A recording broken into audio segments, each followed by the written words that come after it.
Chapter 137, Spirit Firmament Palace. However, thinking about it now, Hushi herself is also hungry. Just before she was chased by the assassins, she had made a lot of food and placed it safely in a room in Shumi Palace, specifically finding a cabinet to organize and store different foods. Remembering it now made her salivate. One must know that the time in Shumi Palace has practically stopped, so the food stored inside, no matter how long it is left there, is still exactly the same as when it was stored.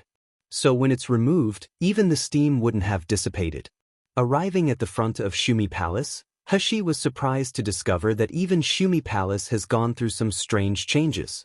Shumi Palace has 81 doors, and in total there are 9 palaces all grouped together, 9 doors to every palace. Yet because most of the doors were closed, Hushi was unable to see what was inside them. Therefore, up until now Hushi had only known what the first palace is called, the Spirit Firmament Palace. The only door open there was the first room where Dandan was placed. But now, after her space had promoted, the originally locked 8 doors had unexpectedly disappeared. There was now only one door remaining with the words, Spirit Firmament Door, on top of it, and at this moment it was closed. Hushi slowly pushed the door open, and in a flash, her mind was suddenly filled with vague information. 9th palace in heaven, this is Spirit Firmament. All living things are for thou to use. The door completely opened, and the first thing Hushi saw is 8 jade boxes floating in the air, surrounded by flickering white light. The shape of these jade boxes is quite ordinary, and on the jade boxes a simple totem is carved. Hushi felt that she had seen this totem somewhere before. Each jade box is surrounded by a milky white, close to transparent light, and the jade boxes floated around the room on this light, like mischievous imps. Hushi reached out her hand to catch them, yet they darted away before she could even grab one. Her eyes were following one of the jade boxes, when her gaze fell to the left corner of the room, and suddenly she was so shocked she nearly jumped. She saw an extremely familiar storage rack, and arranged on it had been her cooking tools, etc. Clearly the Spirit Firmament Door was Dandan's former location. But now that corner is in a mess. The small doors on the storage rack were open, empty bowls and plates were piled in a heap, while there were several chewed bones thrown to the ground. Veins appeared on Hushi's forehead, and turning around, she saw Dandan duck its small head. With the appearance of a guilty conscience, it secretly tried to slip away, immediately letting Hushi know who the culprit is. She extended out her hand, grabbed its neck, and lifted it before her eyes, darkly asking, Dandan, did you eat these things? Dandan ducked its small head again, pitifully replying, Mother, I was hungry, when I climbed out of the egg, hungry. So I eat. The corner of Hushi's mouth twitched. This cabinet was full of food. You've eaten so much, yet you still dare to shout at me that you're hungry? Her braised moon chicken, roasted cloud rabbit, preserved porcupine leg, 2 full storage racks of food. She spent a lot of crystal stones to buy the ingredients, and little by little built up a stockpile, yet unexpectedly, it was all finished overnight. Moreover, when she looked Dandan up and down, it looked so small, how could it eat so much food? The amount of food was 10 times the size of it. Dandan's mouth flattened and weeping, it said in a sorrowful child's voice, Dandan's body is growing, of course I will be hungry. Mother, don't get angry, okay? Hushi felt helpless, she was unable to find a way to deal with this terrible eater of food. Chapter 138, Divine Sense Imprint. Hushi put Dandan back on the ground, but it immediately tried to take advantage of her and clung to the bottom of her clothes, shouting about being hungry. This time Hushi completely ignored its spoiled child act, spreading out her hands, everything was eaten by you, where would I get the ingredients from in such a short time? I have no energy either, so there's nothing I can do, you'll just have to starve. Furthermore, I want you to clean up this mess you made, otherwise, you'll never eat the food that I make again. Finished speaking, she no longer cared about Dandan's tantrum, and instead started to examine the jade boxes. Dandan yelled for half a day, but after realizing that Hushi was really angry and was refusing to acknowledge him, he couldn't but help drop its small head, its antennae softly drooping. All of a sudden, the antennae on its head moved, and looking around at the mess in the room, it lifted its arms in the air, waving its small hands. Soon, Everything was once again categorized, all neatly placed back on the shelves. Dandan looked at the shelves for a long while, letting out a giggle, and just when it was about show Hushi so she could praise it, it noticed her staring at the 8 jade boxes flying around the room with anxiousness. The antennae on its small head swayed, and suddenly understanding, it waved a claw in the air. Soon after, the light surrounding the 8 jade boxes flickered, and with a whoosh, they flew towards Hushi, abruptly stopping in front of her. Hushi stared blankly, confused about what had just happened, when Dandan used its small and short legs to run to her, pulled a corner of her clothes and boasted, "Mother, you see, I've tidied it all up. I also helped Mother catch these disobedient boxes. Mother, aren't I awesome? Don't get angry again, okay?" Hushi touched its small head, praising it. Seeing it roll about in happiness, she couldn't help but laugh. Whether it's in an egg or this unknown shape, this little guy behaves like a 5-year-old child. Hushi picked up one of the jade boxes, first trying to open it using spiritual power, and when that failed, she used her divine sense to probe it. Unexpectedly, as soon as her divine sense touched the jade box surrounded by light, it was as if she had used a key to open a lock. The light around the jade box disappeared, and it then heavily landed on Heshi's hands. Seeing Heshi's puzzled expression, Dandan's antennae perched upright on its small head, and with a crisp and clear, childlike voice, it said, "Because Mother is the owner of Shumi Palace, these jade boxes recognize Mother's divine sense imprint. Other people have no way to open these jade boxes." Heshi suddenly understood, and collecting the remaining 7 jade boxes, she hurriedly opened them. Soon, the boxes were emptied, and everything inside was arranged neatly in front of Heshi. A hard-shelled egg the size of a chicken egg, 2 black-colored pills with unknown properties, and 5 jade slips. Heshi sat cross-legged on the ground, examining the things in front of her, unsure of what to start with. She beckoned Dandan over. "Dandan, do you know what these things are?" Dandan scratched its antennae with a small, stubby hand, confusion across its face. However, when it noticed the jade slips, its eyes lit up like it suddenly recalled something. Running over, it pulled one of the jade slips from the pile, handing it to Heshi. "Mother, I remembered. Grandpa Shumi said that he left Mother some guides. He told me to tell Mother that after the Spirit Firmament Palace door opened, to first look at this. Yes, it's this jade slip." Heshi's eyes shone, and taking the jade slip, her mind quickly sank into it. Chapter 139, New Harvest. Shumi Palace, also known as Montuoshan Mansion, was created by a Shumi Taoist using a myriad of the world's spiritual objects. Refined over many years, it has now become a divine artifact. Since the beginning, when the Mi Luo and Xian Luo continents were formed, there were rumors. These rumors said that whoever possessed Shumi Palace obtained heavenly law, and that whoever obtained heavenly law would rule all lands under heaven. Therefore, the person who inherits this divine artifact must be descended from a divine bloodline. They must harbor virtuous thoughts and beneficence towards common people, otherwise, they will be devoured whole by heavenly law itself.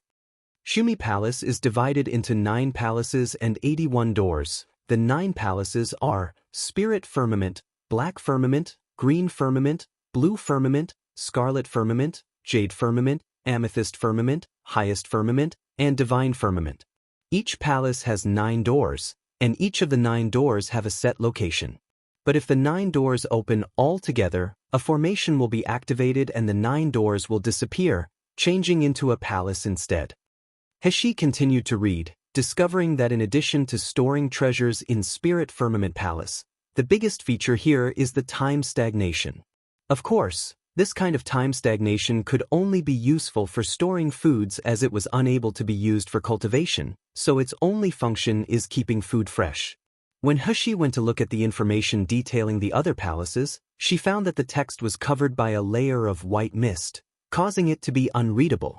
It seems that the information will only be readable once the palaces are unlocked. Moreover, looking at the meaning of this guide, it appeared that each palace served a different purpose. Inside each palace there are probably more treasures concealed, so once all of the palaces are open, there would be a large sum of money, enough that it could make one very wealthy. Unsatisfied by the lack of information, Hashi put the guide down and picked up the remaining jade slips. In these 4 jade slips, 3 contained the same type of content. They were ancient records from the Shumi Taoist, called the All Living Things Record. The All Living Things Record was divided into sections documenting spiritual plants, spiritual beasts, and spiritual tools. Everything that the Shumi Taoist had seen throughout their life was described inside, and instead of vague details, each characteristic, as well as the locations of where they could be found, was documented with great care. It included information about all kinds of rare treasures, rare birds, and unusual beasts. There was even a clear image of each thing accompanying the jade slip. Wasn't the All Living Things Record like a version of the Compendium of Materia Medica, 1? Hashi had been afraid that because she herself is a newbie in this different world, that she wouldn't be able to recognize or understand anything and be considered a country bumpkin. Now she doesn't need to be worried. By the time Hashi had reached the last jade slip, she was positively overjoyed. Her previously neutral expression transforming into a brilliant smile. Recorded in the last jade slip is the knowledge on how to refine pills, written by Old Man Shumi himself. Called the Overflowing Cauldron Pill Scripture, it lists the prescription for every kind of precious pill. In her previous life, Hashi was known as an accomplished doctor with excellent medical expertise, so when she arrived in this strange cultivation world, of course she wanted to learn how to refine pills. But unfortunately in Luo continent, becoming a doctor is a scarce profession. The art of pill refining is secretly passed down between family members, or between master and disciple. If you were able to find a book regarding pill refining at the market, describing its basic foundation, it would be priceless. And yet here this jade slip regarding pill refining was found, listing in detail all kinds of medicine ingredients and prescription combinations. Combinations detailing the choosing and usage, how to pair them, contradictory medicines, and even how to refine fire attribute and temperature control. So once Hashi saw this, she exclaimed in joy, "Mother, I'm hungry. How about you roast this egg for me to eat?" Hashi, immersed in the Overflowing Cauldron Pill Scripture, extricated herself with reluctance as Dandan's eager voice reached her ears. Hashi turned her head in surprise, and seeing Dandan holding something round, she couldn't stop black lines from forming on her forehead. "Isn't that the nameless egg from one of the jade boxes? You're not allowed to eat that. I'll go out now to find food for you, so behave and take good care of the egg for me. If you dare eat the egg, don't ever think about eating anything in the future." Materia Medica equals Latin for medical material. Here it refers to a collection of medical books. For more infos. Chapter 140, Sing Zhu Ke again, what a joke. This is a treasure Old Man Shumi left. Maybe one day it would hatch into a divine beast, so if she let Dandan eat it, wouldn't she cry to death with regret? Dandan blinked its big eyes towards Hashi. "I won't eat the egg. Mother, how about you take me out so we can eat together? I'll be obedient." Hashi's brows raised. Staring at its eye-catching appearance, the corner of her mouth couldn't help but raise, and shaking her head she said, "For the time being, no. There are a lot of bad people outside. If they catch and cook you, what would you do? You better stay in the space for now. I will bring you delicious food." Old Man Shumi had said that Dandan's identity will trigger greed and desire in humans. Her current strength is too weak. How could she dare to casually bring this little guy out? Once it heard that bad people would want to catch him, Dandan's small antennae trembled with fear, leaving it no choice but to quit asking about going out. Feeling aggrieved, it held the egg as it pitifully said, "Then mother, you should quickly bring in food for me to eat." Dandan hungry, after saying that, its small face rubbed against the eggshell. Hashi has good vision and noticed that when Dandan rubbed against the egg, a faint light seemed to be emitted from within. Putting aside thoughts of the egg, she picked up the 2 strange pills and sniffed them. Yet without being able to figure out what they were for, and not wanting to randomly eat them, she tossed them back into a jade box, deciding to temporarily leave them for now. Withdrawing from her space, Hashi let out a long sigh of relief, her mood brighter than it had been since she had awoken. As expected, now that her strength is increasing and she finally has the ability to defend herself, she is at last able to feel a sense of security. Touching her grumbling stomach, Hushi got up and walked out of the room. Yet as she reached the inner courtyard, she stared blankly as before her eyes is a gorgeous palace with an exquisite garden on display. Just a moment ago when she was inside the room, she had noted the unfamiliar decorations and furnishings, but it wasn't until this moment, seeing this luxurious and noble residence, that she felt that her intuition was right. When she was losing consciousness after being attacked by the assassins from Drought Demon Organization, she vaguely remembered seeing a familiar face and hearing a grave voice in her ears that caused her to feel relieved. Nangong Yu, that must have been Nangong Yu. Hushi covered her chest with a hand and felt her heart palpitating incessantly, a grateful expression slowly emerging in her eyes. If she's not mistaken, only Nangong Yu has the Yuan Yang fruit, and only Nangong Yu knew how to unseal her muddled dantian. Moreover, when she was being chased, the imprint on her hairpin protected her from a fatal strike, so Nangong Yu certainly would have known of her situation. So, he saved her life in the nick of time, as well as helping her unseal her dantian. Thinking of this, Hushi's footsteps accelerated. At this very moment she was eagerly wanting to see Nangong Yu. She didn't want to delay meeting him for another second. Looking for someone to ask for directions, Hushi had barely made it to the courtyard's gate when she heard noises from outside. The voice of the man was very familiar to Hushi as it belonged to Bai Hu, that freeloader who would come to her courtyard every day for food and drink. But that woman's voice, at first Hushi thought it was unfamiliar, yet as she continued listening, she felt it was somewhat familiar. Listening to them, she heard Bai Hu's voice cold with disapproval, "Ju Kei, don't cause trouble again. This is Master's order, don't tell me you won't even obey Master's orders?" Ju Kei? Ju Kei. Hushi suddenly realized that no wonder she felt this woman's voice was unfamiliar yet familiar, and that she thought it was faintly annoying. So as it turns out, it was that arrogant woman who claimed she came to present pills to Hushi by her master's order, yet who tried to kill her instead. Saying all this, the person who saved her must really be Nangong Yu. Chapter 141. What happened to Nangong Yu? Hushi was just about to push the door open when Ju Kei's sharp voice came through the thick iron gate. "Bai Hu, if you still regard me as a partner considering we grew up together, then step aside. Otherwise, I will be forced to be impolite to you. Today I must slaughter that slut." Bai Hu immediately retorted, "You heard Master's words before he lost consciousness. She is Master's personally chosen princess. From now on, she is also our master. Even if I blamed her for causing harm to Master, Master's orders are not something we can ignore." "Princess? Harm Master?" Hushi, whose hands were about to slightly press on the door, froze, bewilderment appearing in her eyes. Ju Kei was silent for a minute, then when she next spoke, it was in a voice sharp with anger. "Bai Hu, don't forget, Master's current condition is due to that slut harming him. If it wasn't for him saving her, how could Master still remain unconscious? I'm not able to move out of the way. Otherwise, don't blame me if I use poison against you. Ju Kei, don't cause trouble without a reason. Even if you used poison, just based on your current cultivation base, how could that injure me?" Bai Hu's voice was filled with exhaustion and annoyance. What's more, Qing Long has suggested that perhaps she'll be able to cure Master. After all, Qing Long personally witnessed her curing Ouyang Haoshuan's illness. He definitely wouldn't lie about something like this and jeopardize Master's safety. Moreover, have you forgotten what's behind this door? Bai Hu's voice became cold, sharp like the edge of a sword. No one is allowed to enter Master's bedroom, including us 8 trusted subordinates. Whoever enters without permission will be killed, no excuse. The only one who is allowed to enter is Miss Naylan. Don't tell me that you still don't understand what this means?" Ju Kei's expression blanked for a moment, then she suddenly laughed loudly, her voice full of resentment and loathing. "You believe that trash that's unable to use spiritual power will be able to cure Master?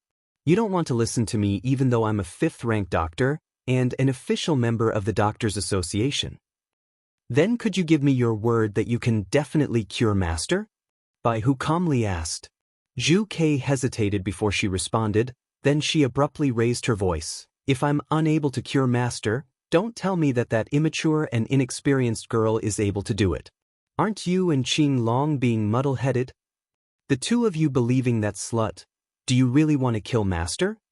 Heshi's complexion had become extremely unsightly listening till here, and not wanting to hear any more. She pushed the door open, her sharp eyes focusing on Bai Hu. What happened to Nangongyu?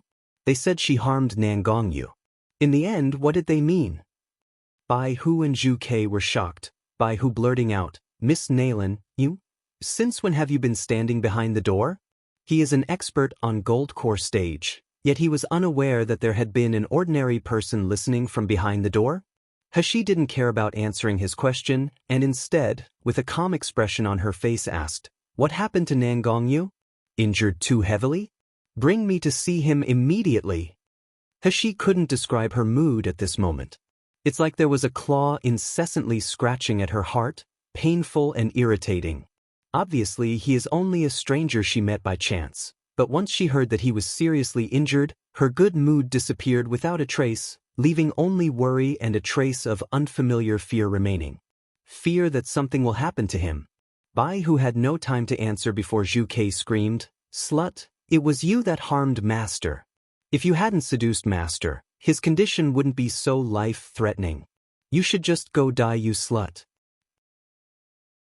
Chapter 142, Overconfident in front of an expert barely finished speaking. A blade made of wind condensed on her palm, resolutely shooting towards Heshi. This time, her attack used all of her strength as she was no longer holding back. Swearing an oath to herself that she would willingly risk her life and be blamed by Master, she wanted to behead this slut on the spot. Zhu Ke don't. Bai Hu exclaimed in alarm, a protective barrier immediately condensing on his palm to protect Heshi. However, Zhu Ke was closer to her. Without checking, he knew that it was too late to save her, his complexion couldn't help but changing. The wind blade whistled as it shot towards Heshi with deadly killing intent, sweeping up pebbles and dirt in its wake. Heshi calmly watched the wind blade approach her, neither retreating or avoiding it. Instead, a corner of her mouth slowly lifted into a ridiculing smile. Just when the wind blade was about to reach her, Heshi suddenly raised her hand, the white bone whip clutched in her fist since who knows when. The bone whip lifted slightly, and in a split second a faint golden blue light flickered, striking the wind blade and splitting it in two in the blink of an eye. The wind blade swept past her sides, raising strands of her soft black hair, and finally disappearing without a trace. Standing unharmed in the middle of the gale, Heshi sneered at Zhu Quebec by whose mouth opened wide with shock. Astonishment plastered across his face. With white skin resembling snow, eyes like brilliant jewels, and delicate facial features, the girl standing gracefully under the sunshine was just like a fairy that had descended to the mortal world. Her body didn't have any obvious spiritual power, but from her action a moment ago, Bai Hu could clearly sense spiritual power being used. Moreover, Bai Hu had never seen this type of spiritual power before. It wasn't one of the single spiritual root powers of metal, wood, water, fire, or earth, yet neither was it one of the common variations of spiritual roots. How could this be? Did Nalan Heshi have a cultivation base or not?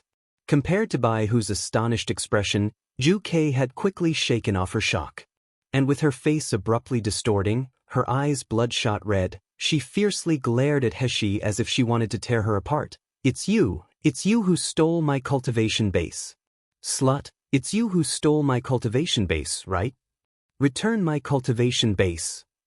Heshi looked at Zhu Ke with her expression as cold as ice, her eyes mocking, Oh, I see, so your cultivation base has dropped from early gold core stage to mid-meridian stage. No wonder that wind blade strike was like a gentle breeze, completely lacking in power. Hearing that caused Zhu Ke to immediately become crazy and hysterically rush towards Heshi. Nalan Heshi, you stole my cultivation base, you must die. Even if I'm only mid-meridian stage, I'll still be able to kill you. I will dismember your body into 1,000 pieces. As Zhu Ke shouted, she withdrew one of her handmade poison powders, fiercely tossing it at Heshi. One must know that this poison powder was made when she was still a gold core stage martial artist, so even a martial artist of the same rank would be somewhat fearful to come into contact with it. While Nalan Heshi was someone who had only recently advanced from the chi refining stage, so how would she be able to withstand it? Once this poison powder touched a person's body, their skin will itch as it rots, inch by inch, not stopping until they finally turn into a stinking corpse, their bones dried up and their flesh like liquid. Nalan Heshi, you harmed me, so if I can't dismember your body, I will instead break your bones and scatter the ashes of your corpse. Until then, I cannot avenge the hatred in my heart. As the powder spread, Heshi sniffed the air and could smell a particular stench. A corner of her mouth lifted into a cold smile, and sneering, she said, unexpectedly, you dare use poison in front of your ancestor. You're practically playing with an axe at the doorway of Lu Ban's house. 1. Overestimating your capabilities like this. 1. It is said that Lu Ban, influenced by the fact that the leaves of Kogon grass are shaped like the teeth of a saw, invented the saw, and that he constructed a bird out of bamboo strips that could fly in the air for 3 days and 3 nights without falling.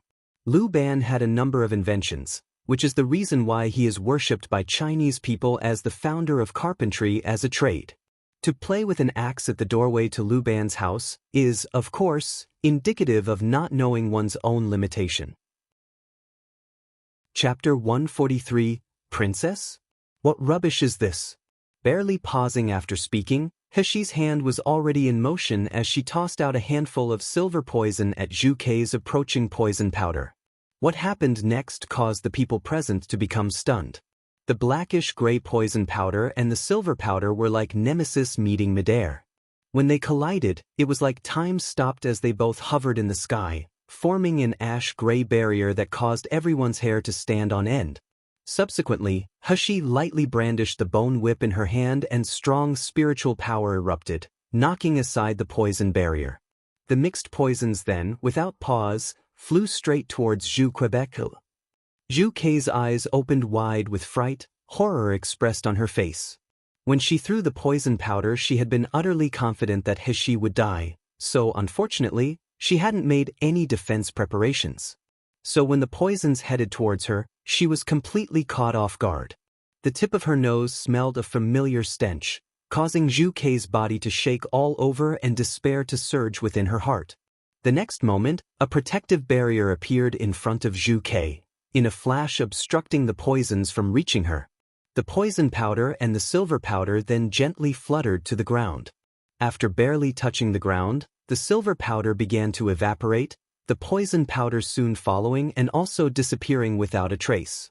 However, what is most horrifying of all is that the ground where the silver powder landed, there were burnt holes remaining. It is a so-called divine medical poison. After committing a crime, it will naturally evaporate and disappear without a trace. Not even a hair will remain. Compared to Zhu Kei's handmade poison, this melting bone silver powder was 1,000 times more formidable. Previously, Heshi didn't have any spiritual power, so she had no way to infuse the melted bone poison into a martial artist's body, but it will be different from now on. She still has many hideous poisons in her hands waiting to be improved, so if any people dared to provoke her, she absolutely wouldn't show mercy. Bai Hu saw the complete evaporation, the corroded ground due to the silver powder, and horror bubbled forth in his heart. Although these poisons didn't injure him, if they were used against an ordinary low-level martial artist, it would be absolutely fatal. In just a few days, Miss Nalan's strength has increased to such a degree, no wonder to her, master is so. As he raised his head, his eyes that looked towards Heshi were filled with fear and respect. Yet in the end, Zhu Kei is their comrade, someone they grew up with. Princess, Zhu Kei is presumptuous and intended to attack Princess. She ought to be punished. But even if she's guilty, she shouldn't die. Please, Princess, spare her life. Princess? Heshi's brows wrinkled. What sort of name is this? Just as she was about to open her mouth and ask, Zhu Kei, who was standing behind Bai Hu, once again went mad, wanting to rush towards Heshi. You think with just your little cultivation base that you can really compete with me? Before I was only momentarily tricked by you. This time I must kill. Zhu Kei had barely finished her threat when Bai Hu lifted his hand and released a powerful burst of spiritual pressure towards her. Zhu Kei's complexion changed, and quivering all over, she spat out a mouthful of blood with a pft. In disbelief, she raised her head and stared at Bai Hu. You go so far as to injure me for an unknown slut? Good, good. By who, you saw that I was harmed by this woman and lost my cultivation base, so now you want to push me further into a pit of despair too? Chapter 144, A Life Close to Death. At this moment, the annoyance is clear on Bai Hu's face as he looked at Zhu Ke, the light in his eyes as cold as ice. Zhu Ke, you've crossed the line. I will report your conduct and deeds of today to Master. Wait until Master wakes up. You should think about how you'll explain this. Finished speaking, he no longer paid attention to Zhu Ke, instead looking towards He. Princess, Qin Long requested that I immediately bring you to see Master once you were awake. If you would follow me? He frowned, her worry for Nangong Yu her main focus. How's Nangong Yu now? Master fell into a coma late last night, and up until now there has been no signs he would awaken. Every doctor in the manor, including Zhu Ke, has examined him. But as of yet we've been completely unable to do anything for him. We're currently helpless. He promptly said, bring me to him. Compared to Nangong Yu's safety, settling accounts with Zhu Ke and caring about being called princess were insignificant worries. Moreover, when she thought of using melting bone poison to kill Zhu Ke, she now realized it would be too cheap a death for her. If Zhu Ke tried to provoke her again, she has many amusing games prepared, all waiting to play with her till the end. Bai Hu quickly walked ahead, leading the way. When he passed by Zhu Ke, his cold gaze noticed the resentment on her face, so he just helplessly shook his head. All of Nangong Yu's subordinates were aware of Zhu Ke's feelings towards Master. They had even openly or secretly advised her. However, for her own selfish desires, she had disregarded Master's orders. This Zhu Ke, it seems like she wouldn't be staying long in Hell King Manor.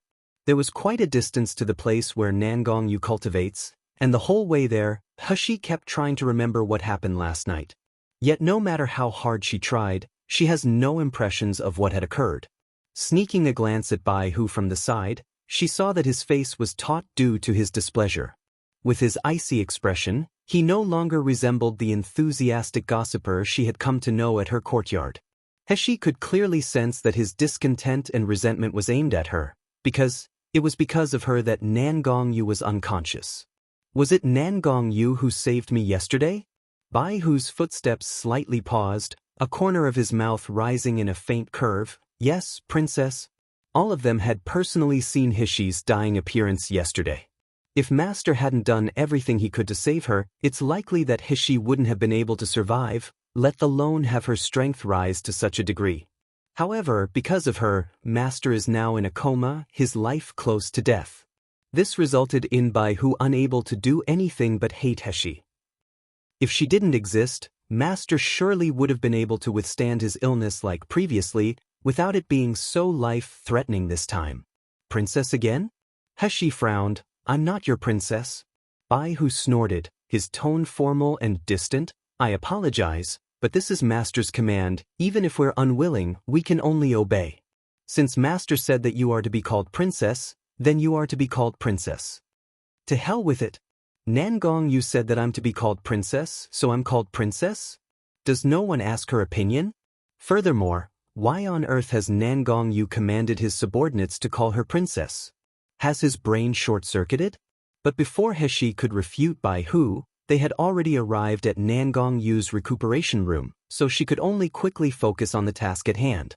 Standing in front of Nangong Yu's room there was a crowd of people that included Qin Long, as well as 3 noticeable men.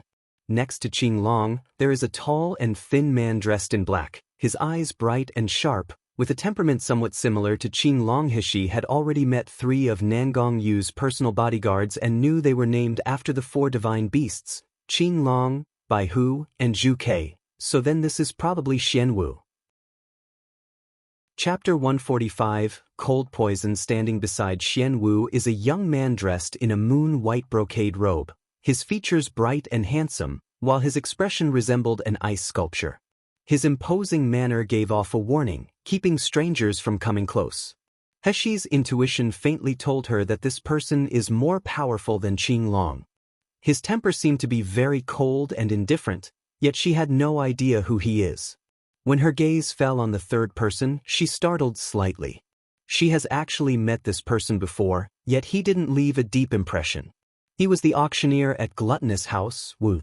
Wu Yu noticed Hishi's surprise as she looked at him, a corner of his mouth raising into a smile. Serene eyes with hidden depths made it impossible for people to guess what he is thinking. Qin Long watched Hishi arrive, and without greeting her he immediately said, "You, come with me." In a flash, the door to the room was pushed open and Hishi followed him in. After barely entering the room, her senses were assaulted by a blast of heat. Fine beads of sweat started to form on her forehead, and furrowing her eyebrows, she quickly used a small amount of water spiritual power to resist the heat.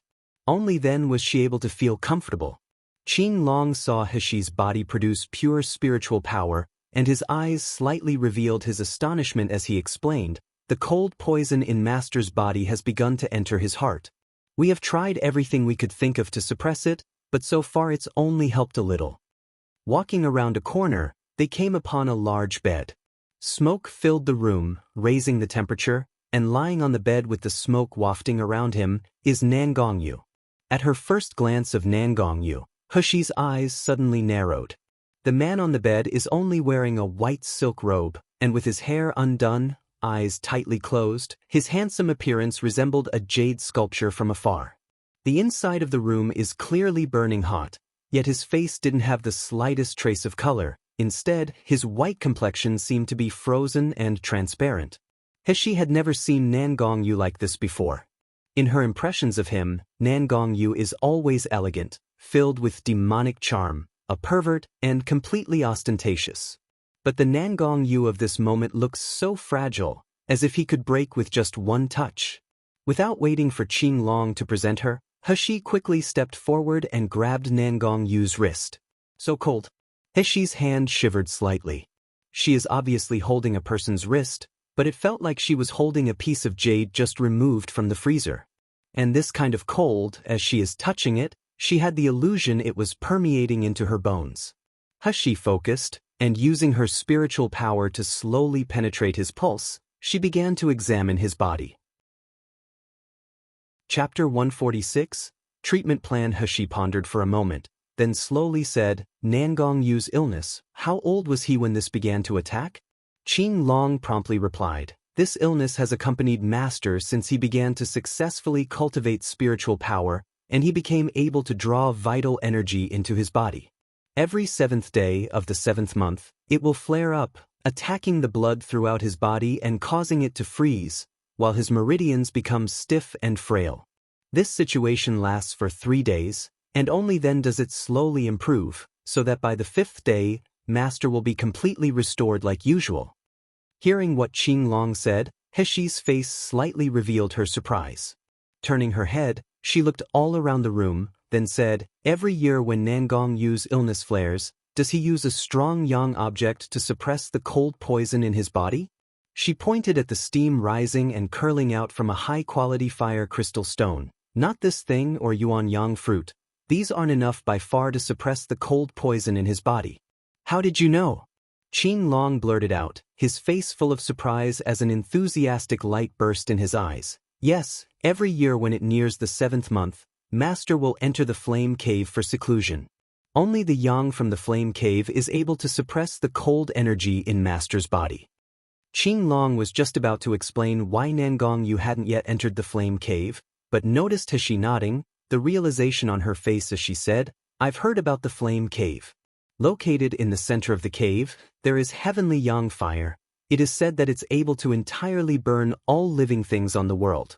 If it's the flame cave, then it would indeed be possible to suppress Nangongyu's cold poison."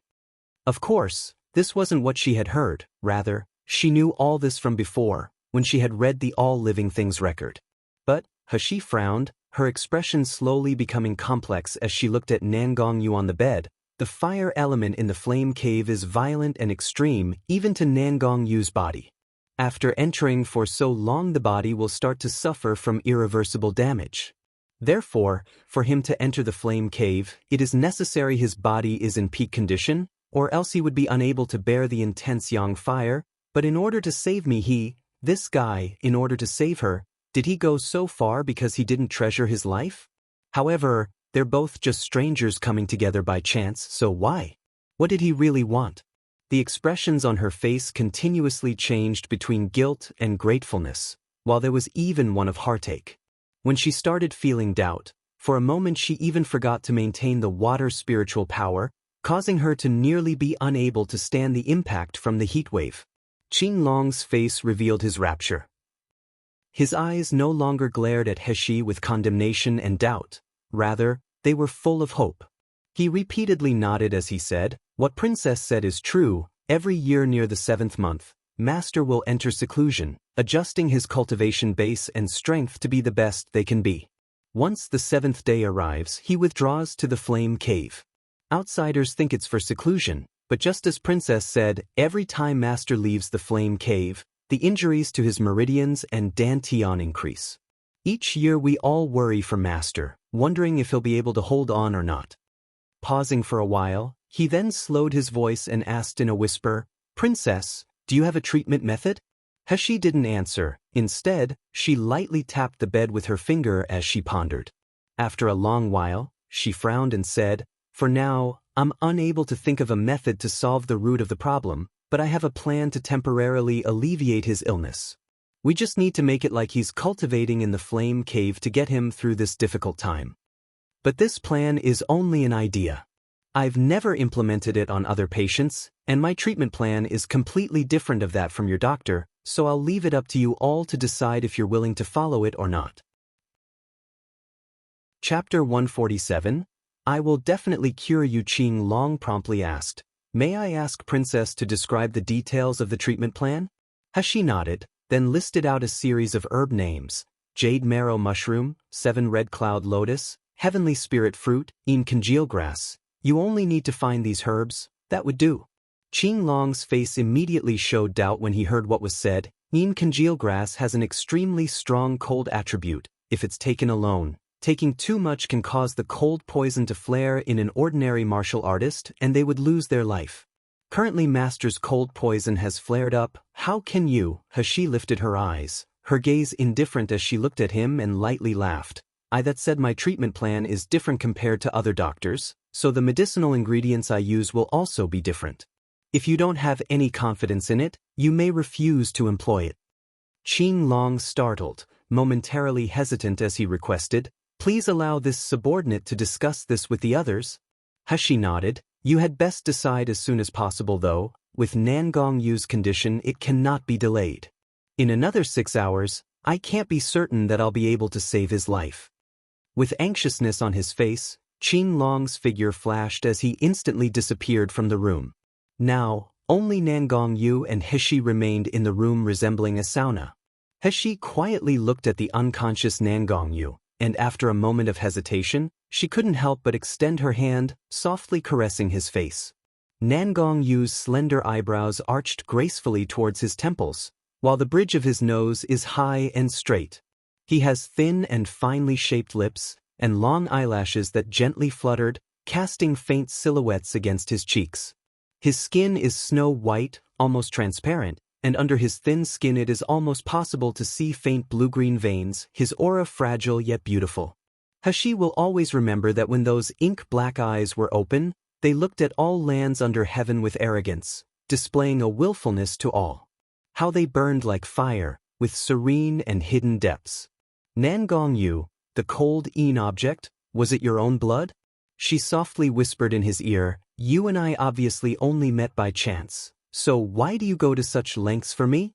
From when she was a child till now, if anyone around her was good to her, it was in order to take advantage of her, squeezing her for everything she was worth. So much so that finally, the partner who had braved fire and water with her, who had risked life and limb with her countless times, Lenya, betrayed her. Such experiences had caused Heshi unable to believe anyone, unable to open her heart and accept anyone.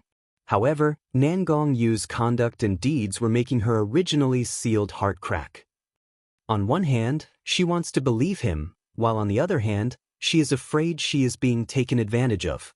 "In any case, I will definitely cure you," Heshi murmured. "Even if it was just you being kind, I will cure your illness completely." In fact, Nangong Yu's current condition isn't that severe, so she is utterly certain that she can use ordinary prescriptions to suppress what ails him. Unfortunately, what made Heshi afraid is that she had used countless methods to check Nangong Yu's body, but she still couldn't find the source of the cold energy within him. Obviously there is no source, and also no sign of poison, but with the passage of time his body is gradually becoming colder, so much so that even his dantian is slowly showing signs of freezing. This caused Heshi to feel puzzled. Apparently she wouldn't be able to find the cause of Nangong Yu's illness in such a short amount of time, so currently the only thing to do is alleviate his symptoms, putting the discussion on hold until later and helping him pass this stage first.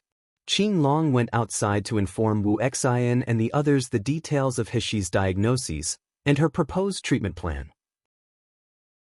Chapter 148, Sacrificing Your Lives. As he finished speaking, Zhu Ke, who had just rushed over, let out a sharp protest.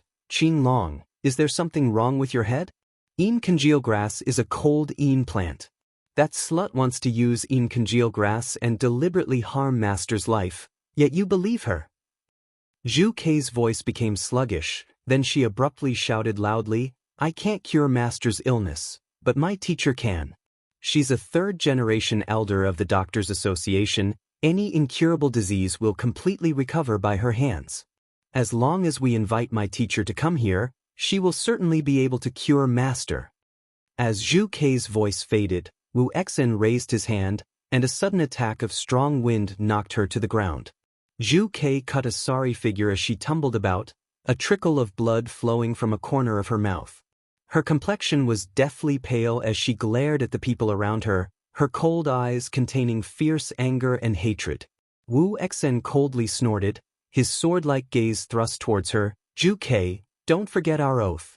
Anyone who leaks Master's condition is committing an act of betrayal, suffering heaven's punishment. Even if the person you leaked it to is your teacher, it's still the same. Zhu Ke's body trembled under the force of Wu Xian's power. When she remembered that she was now only so weak because of that slut Nalen Heshi, the resentment in her heart fiercely blazed, burning ever more vigorously. You're all a group of idiots. To actually be played with by an unknown woman and run around in circles, it's clear that my teacher's ability is the one thing that will most likely be able to make Master recover, and yet none of you believe in me or my teacher, instead believing in that slut. Zhu Ke sneered as she laughed loudly, her face distorting with a sinister smile. Coupled with the scars on her face, it looked terrible and ugly. In this case, this slut can't cure Master's illness, no. Instead this slut wants to make Master take een congeal grass, so she clearly wants to kill Master. If Master suffers a mishap because of your decision, then you will all be at fault. You will all have to apologize by sacrificing your lives for your offenses. Qing Long and the others looked at each other in dismay, their expressions revealing their indecision. After all, if Heshi harbored malicious intentions, it's likely her treatment will harm Nangong Yu's life, but if they didn't use Heshi's treatment plan, they were still helpless. Did they really need to request help from the Doctors' Association? That would be introducing a potential source of future trouble, and if Master was awake, he definitely wouldn't approve of this decision. In the end, what should they do? You said that if I can't cure Nangong Yu, they must sacrifice their lives, so then if I can cure him. Suddenly, a clear and distinct woman's voice sounded from inside the door, causing everyone to immediately look towards the direction the voice came from. Before their eyes, Heshi, disguised as a youth, unhurriedly walked out from inside the room. Although she is wearing men's clothes without anything else to disguise her appearance, all it took was one glance for everyone to be able to see that she is clearly a woman. Her exquisite, snow-white skin glistened under the sunshine, and her hair is moist due to perspiration, causing some of it to stick to her cheeks and border her picturesque features. With her bright eyes and white teeth, it made her resemble a fairy born amongst the dawn mist, so beautiful that it stunned and dazzled everyone. Everyone's heart became distracted as they looked at her, secretly thinking, no wonder the always cold-hearted and emotionless Master treats Miss Nalen differently compared to anyone else. Chapter 149. Make a bet. But when Zhu Ke saw Heshi looking this way, she could only feel the jealousy in her heart burning. Her glaring eyes resembled a dead fish's eyes as they protruded out, and as she fiercely focused on Heshi, the scars on her face kept trembling. Sucking in a deep breath, she spoke in a stern voice. Nalan Hishi, I haven't asked what vicious thoughts you have in mind, but since Master's cold poison has flared up and you want to use congeal grass on him, you clearly want to harm Master's life. Don't think your flowery words that can deceive Qing Long and the others can fool me. I'm a 5th-rank doctor acknowledged by the Doctors Association. With just your 3-legged cat's ability, you dare to say that you're more powerful than me. Heshi sneered, her gaze as she looked at Zhu Ke full of contempt and disdain. Such big talk, Zhu Quebec. You should wait until you've healed the scars on your face before you say that to me again. The expression on Zhu Ke's face abruptly stiffened, and she subconsciously covered her face with a hand. From the moment she saw Master carrying this slut back, she had forgotten everything else, her mind muddled by her burning jealousy. For a while she didn't have the time to care about the veil on her face falling off, but now, thinking of other people seeing her ugly appearance, fear started to appear in her eyes. For a woman like Zhu Ke who wished to appear beautiful to everyone, her appearance meant everything to her. She especially feared appearing so ugly like this in front of Master. Zhu Ke's features twisted, the expression in her eyes full of hostility as she looked at Heshi. Slut, you haven't yet realized that the scar on your face is growing bigger and turning blacker? Heshi indifferently interrupted her. To tell you the truth, one day that scar will spread to cover your whole face, emitting an unpleasant smell. It must feel wonderful, but aren't you a 5th-rank doctor? I believe that you will certainly be able to cure it. Zhu Ke's eyes suddenly widened with her alarm, incredulousness filling her face. She totally didn't believe Heshi's words. There is no such poison in this world. But the way this slut said it as if she was making a solemn vow, what if by chance it was true? Heshi ignored Zhu Ke's panic, instead restraining her expression as she said, let's return back to the point about how I can use congeal grass and the other medicines I mentioned, making Nangong Yu awaken and helping him get through his illness this time. Impossible! Zhu Ke blurted out, congeal grass is extremely cold, it will only increase Master's symptoms. How could cure you Master's illness? Oh, then since you don't believe me, how about we make a bet? Heshi gently played with the jade ornament hanging at her waist, smirking as she said, if I can't awaken Nangong Yu, I'll accept your punishment. Zhu Ke promptly raised her voice and roared, if you can't cure Master, I shall cut your face and use poison to corrode the skin all over your body. A sword-like coldness flashed in Heshi's eyes, and she slowly said, I have no hesitations to agreeing, but what if I cure Nangong Yu? Zhu Ke blanked for a moment, then sneered as she coldly laughed. Using these medicines you've listed you will absolutely be unable to awaken Master. You're just raving like a lunatic. If you're truly able to cure Master, I will discard my cultivation base and henceforth no longer be a doctor. Will this do? Heshi faintly smiled and no longer paying attention to Zhu Ke, she turned around and looked at Qing Long, immediately prepare the medicines I've asked for. Chapter 150 Dried Up Spiritual Plants. Qing Long looked hesitant, before he frowned and said, Princess, there is something this subordinate forgot to tell you, but about preparing those herbs, there may be some difficulties. Heshi raised her eyebrows, revealing her surprise. Those medicines were just common spiritual plants. Only the congeal grass is a 4th-grade herb. Although it's considered precious, based on the Hell King Manor's wealth and influence, how could they not get it? Qing Long glanced at her with a complex expression in his eyes. Yesterday and last night, it appears that all the spiritual plants in the city were sucked dry, causing them to wither and die. Even the spiritual plants stored in jade boxes were not spared, especially all those stalks of congeal grass. Although it's only a 4th-grade spiritual plant, it belonged to a rare species, so we really don't know where to find it. Heshi startled, suddenly recalling that along the way when she came here, all the places she passed were indeed without any green, so actually all the spiritual plants are dead. Seeing Heshi frown, Zhu Ke at once laughed loudly, so as it turns out, you knew that all the spiritual plants had withered, and were only trying play me with this bet. You knew your method was unachievable, so you deliberately made a show of being earnest, as if you were actually taking things seriously. Slut, can you not be so shameless? Don't think that just because all the spiritual plants have withered that you don't have to fulfill our bet. I will still destroy your face. Qinglong and the others frowned as they listened, feeling that Zhu Kei has already gone insane. In order to settle her grudge with Heshi, she was even ignoring Master's safety. Bai Hu suddenly spoke. Zhu Kei, doesn't your teacher have a portable medicine garden? That's a heaven and earth treasure, so the herbs inside were surely spared of having their spiritual energy sucked away. You should quickly ask her for several kinds of herbs. Perhaps it's not too late. For what reason? Zhu Kei screamed, and then continued hysterically, why should I help this slut? If we want to cure Master, we only need to invite my teacher to come. Even if I'm dead, I will still refuse to help this slut. After hearing Zhu Kei's rant, Qinglong, Wu Exin, and the others glared at her with barely contained fury. Regardless of the bet's result between her and Nailan Heshi, this type of Zhu Kei absolutely mustn't stay in Hell King Manor. Once Master awakens, we'll see how he punishes her. Heshi, however, looked calmly at Qinglong, saying, take me to see the manor's medicine garden. Qinglong startled, astonishment on his face. Princess, the spiritual plants in the medicine garden have all died, not even a single stalk remains. Heshi shallowly laughed, then slowly said, what I want to see are the dead spiritual plants.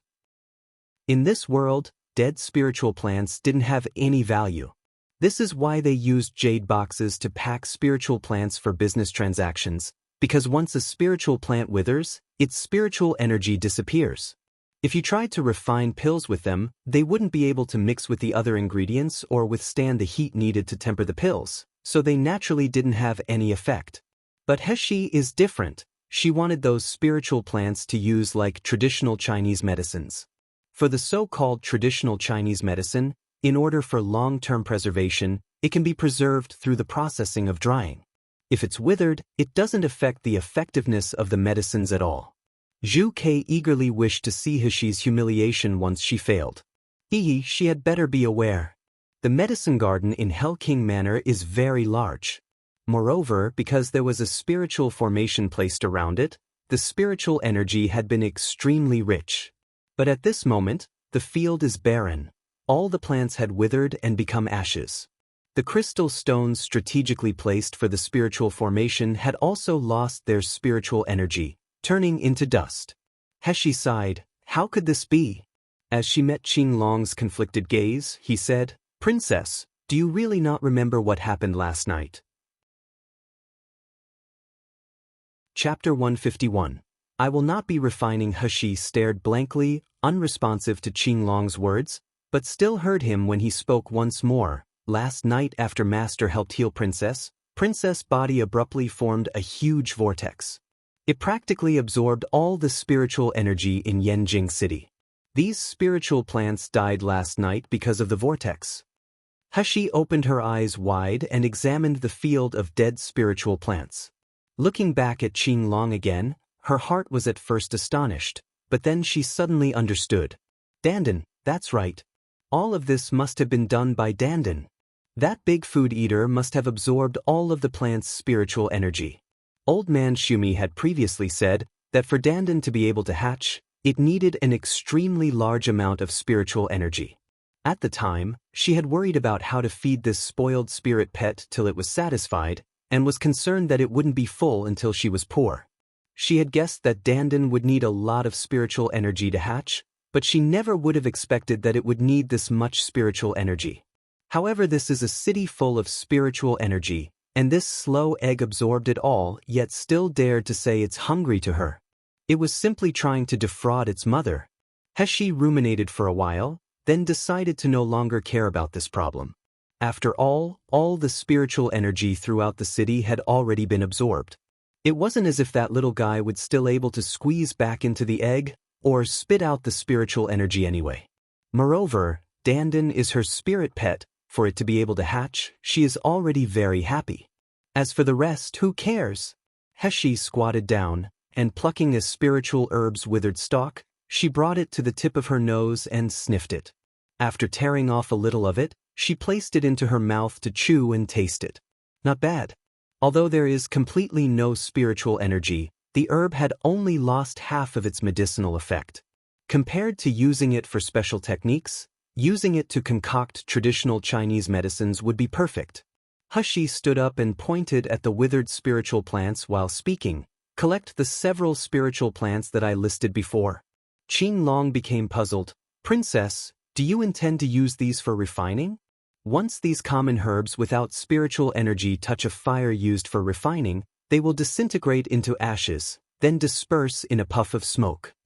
He spread out her hands. As I said, I'm not an ordinary doctor, so I will not be using them for refining. Not using them for refining? So how is she going to treat Master's illness?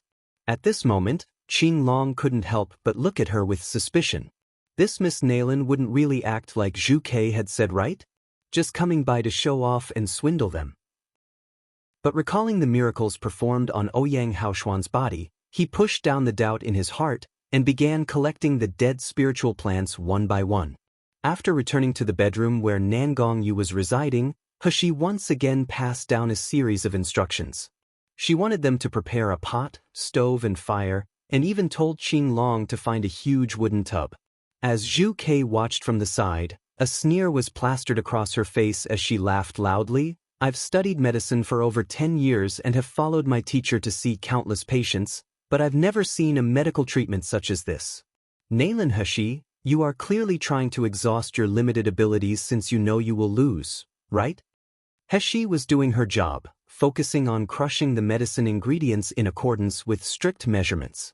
When she heard what was said, she raised her head to glance at Zhu Kei, disdainfully laughing. No culture is terrible. Instead, the most terrible thing is when someone has no culture, yet still insists on running around, making an exhibition of themselves.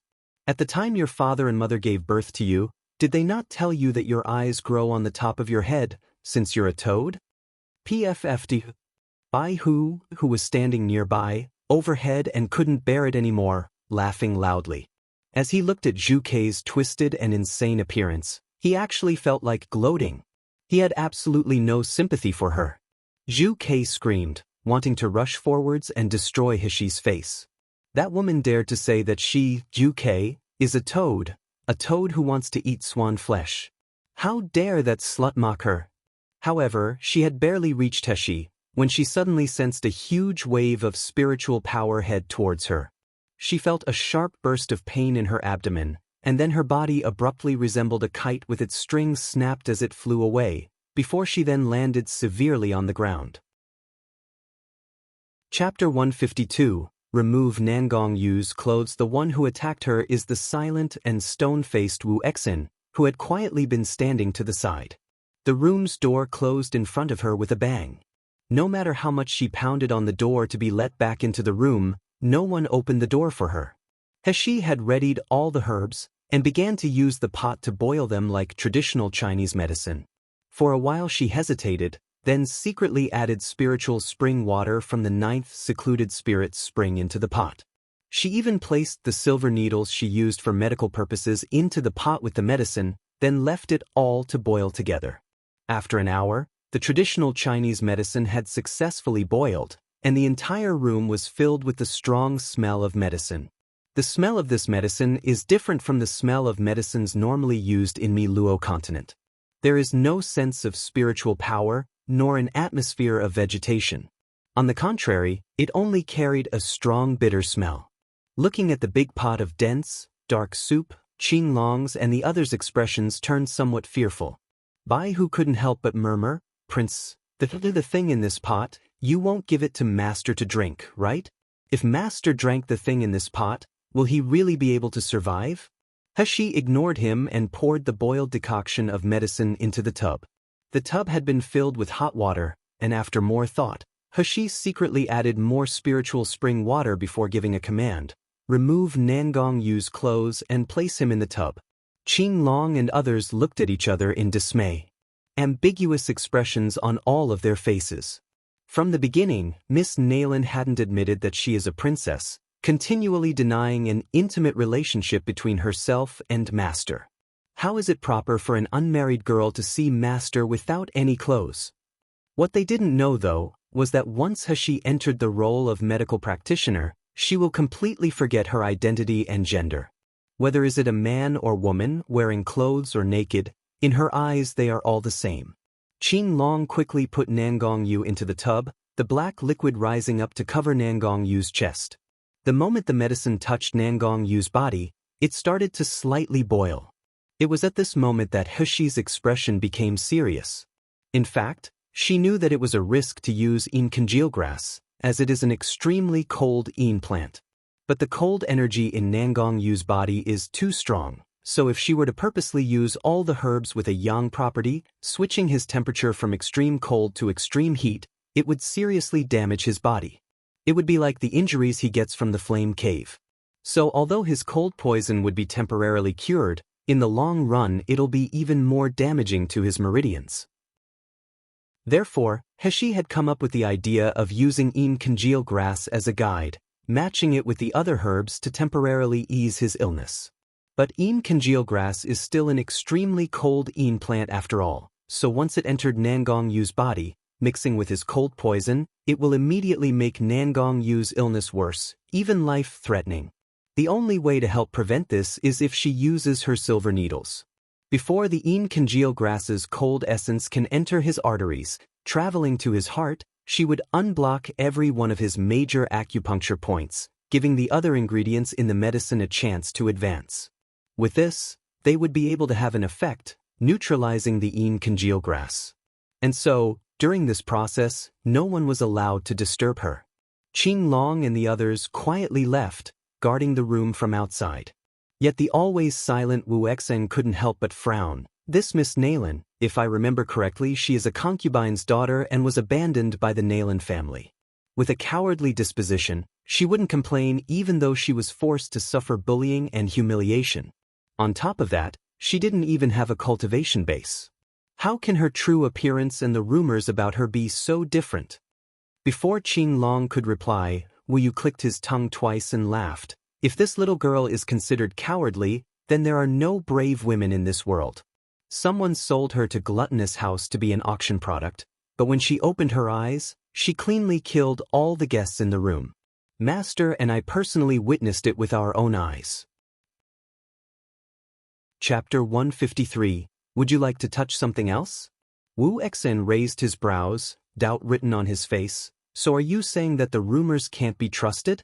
Qing Long promptly responded, I personally witnessed her treatment of Ouyang Haoshuan. Her method was quite strange. You know that Ouyang Haoshuan had been crippled for more than a year with his meridians fractured, and seeing him in person, it was just like he was a person preparing to enter the gates of hell. Yet unexpectedly, because of her strange method, she was able to save him. Let alone walking like normal, even his cultivation base has been restored to normal. This matter has created a stir throughout Yanjing City, and up until now, there are still many groups of people searching for her. If Master hadn't helped to obstruct them, perhaps the genius Dr. Shi would have been fought over by all the powerful parties long ago. Several people heard what Qing Long said, their faces showing hope and admiration. Such an amazing woman, maybe she really can cure Master's illness? And so Heshi, the one that they were talking about, was currently in the room, her treatment reaching a critical moment. The speed of her hands was very fast. With only a vague shadow visible, the silver needles in her fingertips flickered as she concentrated on continuously roaming Nangong Yu's body. In order to have precise control over the effect of each acupuncture point, every needle that was inserted and removed used her spiritual power. As she carefully placed the set of needles in his body, Heshi's own body was already drenched in sweat, a faint pink flush appearing on her face. She sighed and wiped the sweat on her forehead, moving to sit down by the bedside. At this time the medicinal water in the tub had stopped boiling. It was now calmly rippling around Nangong Yu's body, and his body that was originally freezing, similar to an ice cube, had now gradually risen in temperature. As Heshi's gaze slowly traveled down from Nangong Yu's slightly flushed face, stopping on his chest, her face suddenly reddened. It was until this moment that she finally realized she had been examining Nangong Yu's naked body for a while now. Not only that, she had also practically touched every inch of skin on his upper body. Nangong Yu was currently unconscious. He simply sat leaning against the edge of the tub quietly. Seeing Nangong Yu like this, she slowly began to be lost in thought.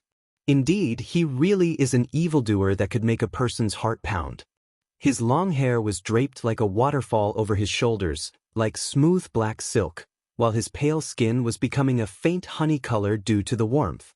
When he was wearing clothes, he seemed to have a slender figure, yet now that he was naked she could see that he is covered with delicately defined muscles, especially that six-pack. If they were in the time of her past life, without a doubt, he could make all the women salivate. Of course, Nan Gongyu's most outstanding attribute is his face. His facial features were as exquisite as a god's. With an undoubtedly elegant appearance, he gave people the impression of a ruler overlooking his lands under heaven. Such a powerful and majestic presence easily made a person become subconsciously intoxicated and subdued. With his outstanding appearance, if she was in her past life, she can't say for sure whether she would be able to pay enough to provide for him. Well, although she hadn't had any lovers in her previous life, if she had encountered such an extraordinary man, she certainly wouldn't have let him off. With the power and financial resources available to her in her past life, it wouldn't have been a problem for her to provide for 8 to 10 men. As she looked at those honey-colored arms, his muscles tight with tension, Hushi couldn't help but stretch out her hand and gently caress them. The feeling is pretty good, hard and yet smooth.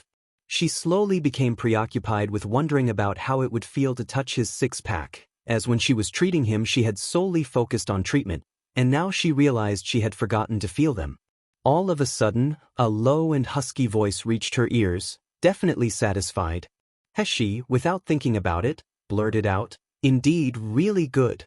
Low hypnotic laughter echoed in ears, like a feather teasing her heart. It's good if you like them. Do you want to try touching something else? What? Chapter 154. Attempt for Success. Hushi suddenly jolted awake from her thoughts, and raising her head, she came into contact with a pair of fathomless eyes. A corner of Nan Gongyu's mouth held a loving smile, while his gaze was gentle and soft as he looked at her.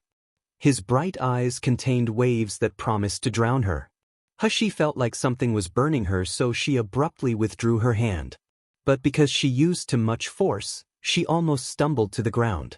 Alas, his charm is so potent that it was distracting her. Where did her alertness as an assassin go?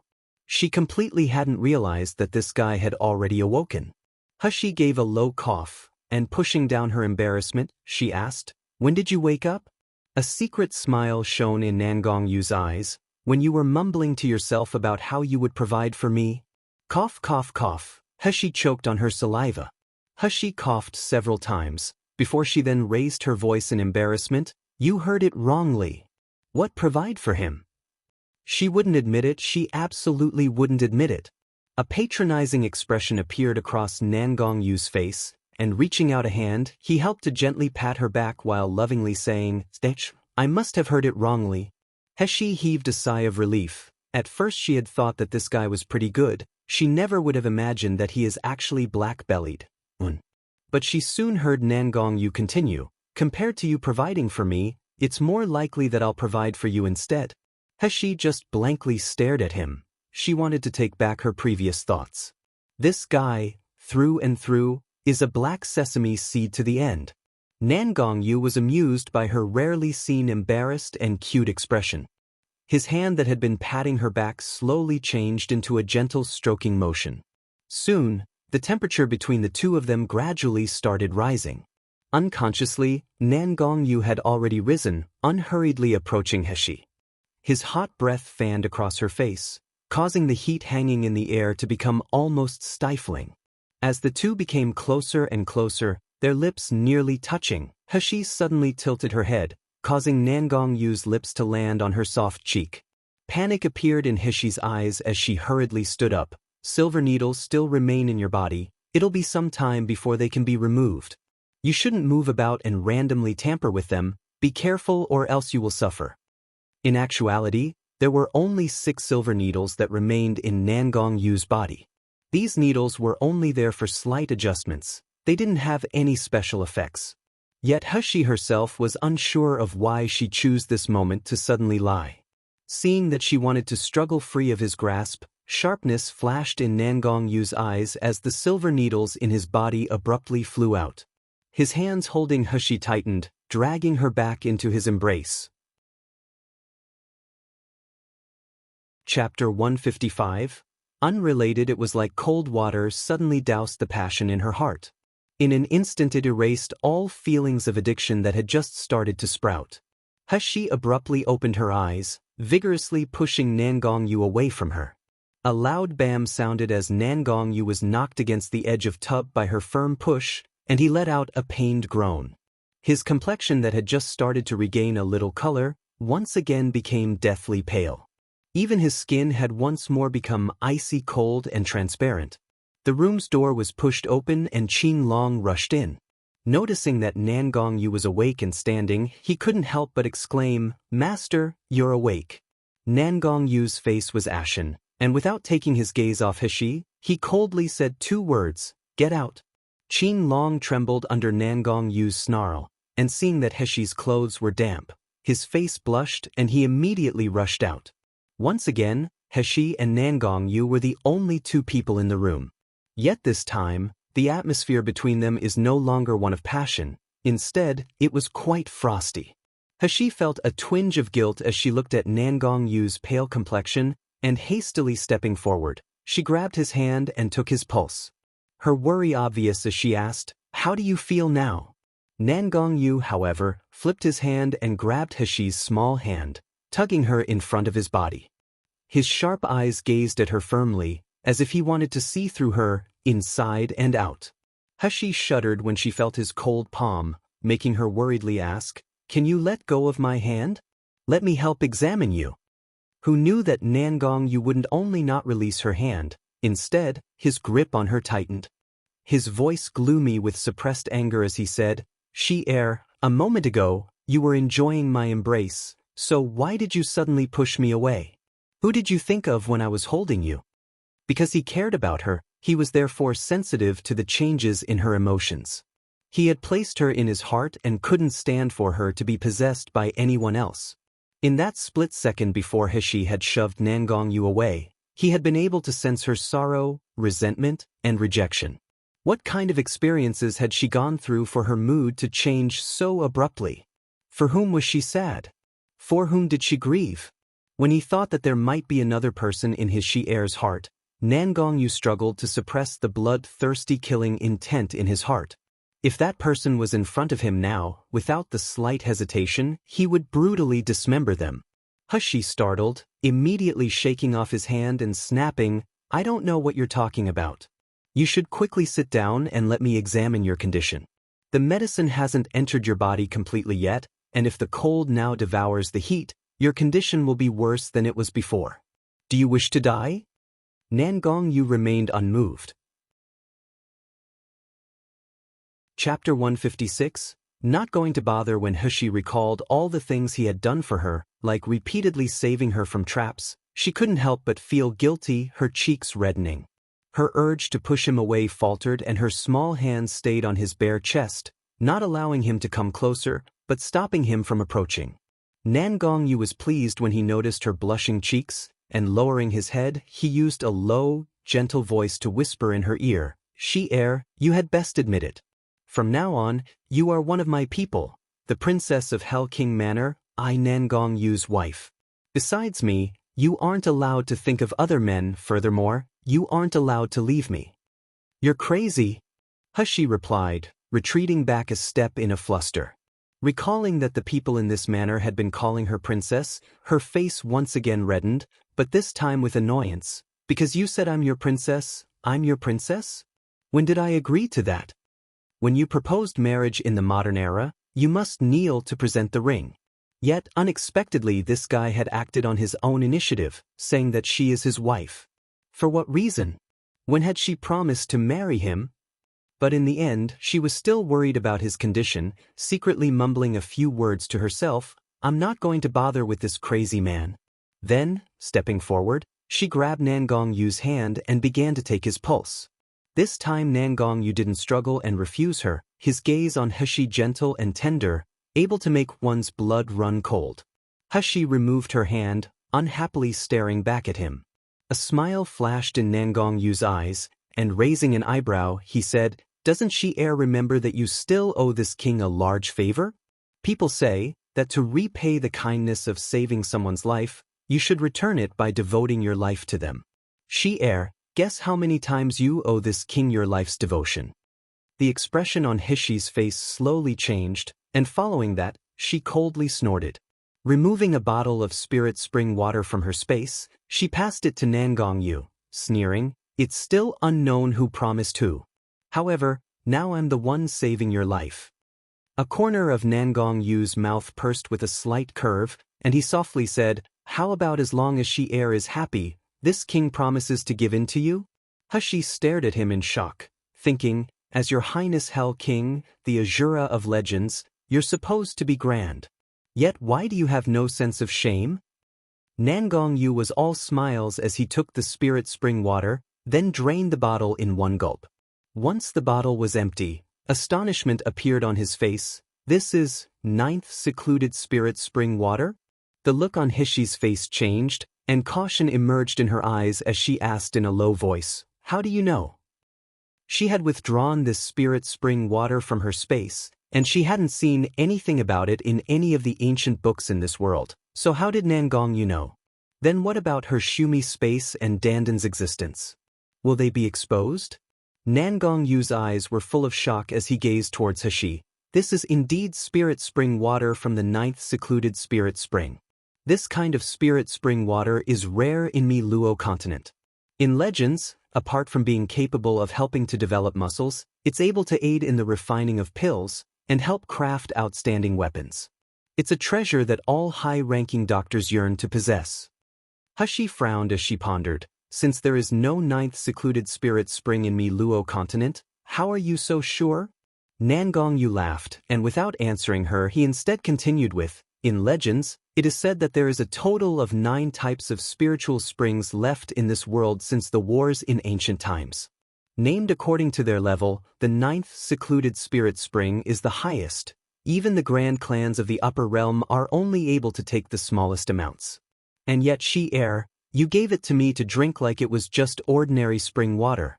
If other people were to know about it, do you know what that would mean?" At this moment, Hushi had already calmed down, and hearing what was said, she slightly sneered. But instead of responding to him, she grabbed a handful of silver needles, beginning to rapidly insert the needles into his acupuncture points. Chapter 157. No one is as powerful as your man naturally. Hushi knew that it was never a good idea to inadvertently reveal one's wealth. Therefore, even though Xiao Li and the others were aware that the food she could make was delicious, rich in spiritual energy, and very effective, they were unaware that she used spirit spring water when cooking. However, that was definitely a big secret. So how could she, just because of anxiousness, freely reveal it in front of Nangong Yu? Could it be that in her heart she already considered Nangong Yu trustworthy? Heshi's heart trembled, and the silver needles in her hands suddenly deviated from their desired position. Nangong Yu let out a low groan, that husky, yet rich and magnetic voice like a cat's claws scratching at her heart. Heshi quickly withdrew her hand, and with a somewhat guilty conscience, asked, Are you okay?" Nangong Yu frowned as he replied, "It hurts." Her heart wildly jumped about in her chest when she heard his answer. Heshi clearly knew that Nangong Yu was deliberately acting weak, but he was far too sexy, with such an evildoer appearance. Heshi's face reddened as she removed the silver needles in his body, quietly asking, "Now you know pain? Before, when you lost your mind trying to kiss me, how could you not know pain? Serves you right." Nangong Yu's life is considered to be saved, and after going through several days of treatment, his body might possibly be able to recover to its previous state. But as mentioned earlier, regardless of whether it was the Flame Cave or Hishi's current prescription, both were only temporarily solutions. Next year, on the 7th day of the 7th month, the cold poison in Nangong Yu's body will once again flare up as before. In that case, she must think of a way to completely eradicate the cold poison in Nangong Yu's body. Heshi's mind began to quickly search through every kind of medication and illustration in the All Living Things record. She compared each of them, one by one, hoping to find something with similar symptoms to Nangong Yu's. While this was happening, Nangong Yu summoned Qing Long to enter the room to wash him. Once he was dressed in clean clothes, Nangong Yu returned to the bed to lay down. After he had finished helping, Qing Long quietly exited the room, once again leaving Nangongyu and He alone. But He was unaware of it all as she was still immersed in her thoughts. Affection and tenderness overflowed in Nangongyu's eyes as he smiled, and extending his hand he gently gripped He's small, soft hand. Is she worried about my illness? He suddenly returned to her senses, struggling to break free of his grasp, yet found herself unable to. She couldn't help but look displeased. So what about it? I am a doctor and I'm interested in incurable illnesses, and anyway, it's something strange. Nangongyu decided not to expose her reluctance to admit the truth. Instead, he merely controlled his expression as he said, do you have an impression of what happened to you when you advanced cultivation bases? He shook her head. She only knew about what had happened from what Qing Long had said. Nangongyu's expression became solemn, and in a deep voice he said, I've already warned the people in Hell King Manor, and no one has the courage to speak out about what happened last night. You must also remember that last night's unusual phenomenon has nothing to do with you. You only suffered injuries and was saved by me, who then brought you here and treated your injuries in one night. As for the rest, I will handle it. You just need to trust me. Do you understand? He's heart shivered as she nodded and wondered what he would do, especially since it was an event crying out for a supernatural explanation. When she recalled last night, when she was in a fight over her life and death, she couldn't help but to have lingering fears. You know who was it that wanted to kill me last night? She had heard that group of assassins was from the Drought Demon Organization. However, she didn't know what kind of power the Drought Demon Organization held. Nangongyu indifferently replied, the Drought Demon Organization is an underground trading market. They're listed as an assassin organization in Miluo continent. They have been ranked as one of top 3 killers, never slipping from their position. The top 3? Are they very powerful? Asked He with a pondering expression. Nangongyu faintly smiled, and all of a sudden he leaned closer to her ear, saying in low voice, no one is as powerful as your man. Rouge. He pushed him away, her face turning red as she said, I will deal with my enemies on my own. I can handle it by myself, I don't need your help. The Drought Demon Organization and whoever wanted to assassinate me, I will let them regret coming to this world. Chapter 158. Glad you trust me so much. Nangongyu laughed in a low voice, lovingly caressing her small cheek. Indeed domineering, definitely a fancy woman worthy of me, Nangongyu. Whatever she wants to do, know that as your husband I will support you. What husband? Who wants you as a husband? He glanced blankly at him, causing Nangongyu to laugh before asking her, what rank is your cultivation base at now? Even though he had seen He's cultivation base rapidly increase yesterday, after that strange phenomenon ended, the spiritual energy in He's body had disappeared without a trace. Normally, you can tell what rank a martial artist on the Miluo continent is by the amount of spiritual power that they leak. It was only when they used a special method to conceal it that it was impossible to tell. Otherwise, a high-level martial artist would be able to easily see through to a low-level martial artist's cultivation base. But even with his current cultivation base, Nangongyu was completely unable to see He's rank. Hearing what he asked startled He, and following Nangongyu's directions, she focused her spiritual power before her eyes, looking towards Nangongyu. Suddenly, a clear thought flashed through her mind, middle stage of the nascent soul stage. She suddenly remembered that when she had seen Zhu Kei, Bai Hu, and the others, although she hadn't focused her spiritual power before eyes, she had still received a vague impression that informed her the rank of these people's cultivation bases. How could that be? Even with a spiritual item, isn't it still impossible for a low-level martial artist to see the rank of a high-level martial artist? He's heart was puzzled, when suddenly, Dandan's childlike and lively voice sounded in her ears. This is all due to Dandan's contribution. How is it, mother? I'm awesome, right? He was shocked for a moment before she responded. Dandan, you're not allowed to read my thoughts as you please. You're invading my privacy. Dandan only laughed mischievously, and with its childlike voice it explained, Mother, you can rest assured. I know that it would be rude to be doing something indecent like listening when mother and that big brother were playing kissing. Don't worry, Dandan did not see anything. Dandan, you're too much. And why he is big brother while I am mother? Do I look that old? In her mind, she felt like she had just been run over by countless horses. She realized that she needed to find the time to have a proper talk with Dandan. Since it was a baby, this child's education is a must. Nangongyu was still waiting for her response, and seeing her expression constantly changing, he couldn't help but ask her, "What's wrong? Is there a problem with your body?"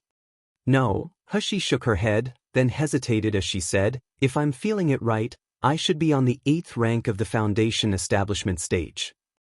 Nangongyu's eyebrows raised slightly. Although he had expected it when he heard this result, he still felt surprised. Hushi pursed her lips, and after once again hesitating for a moment, she said, "Also, I seem to be able to clearly see your rank, middle stage of the nascent soul stage." Hearing this verse startled Nangongyu, before his eyes then immediately filled with joy. Reaching out his hand, he gently tugged Hushi into his embrace, softly laughing as he said, I'm so happy. I'm extremely happy that you trust me so much."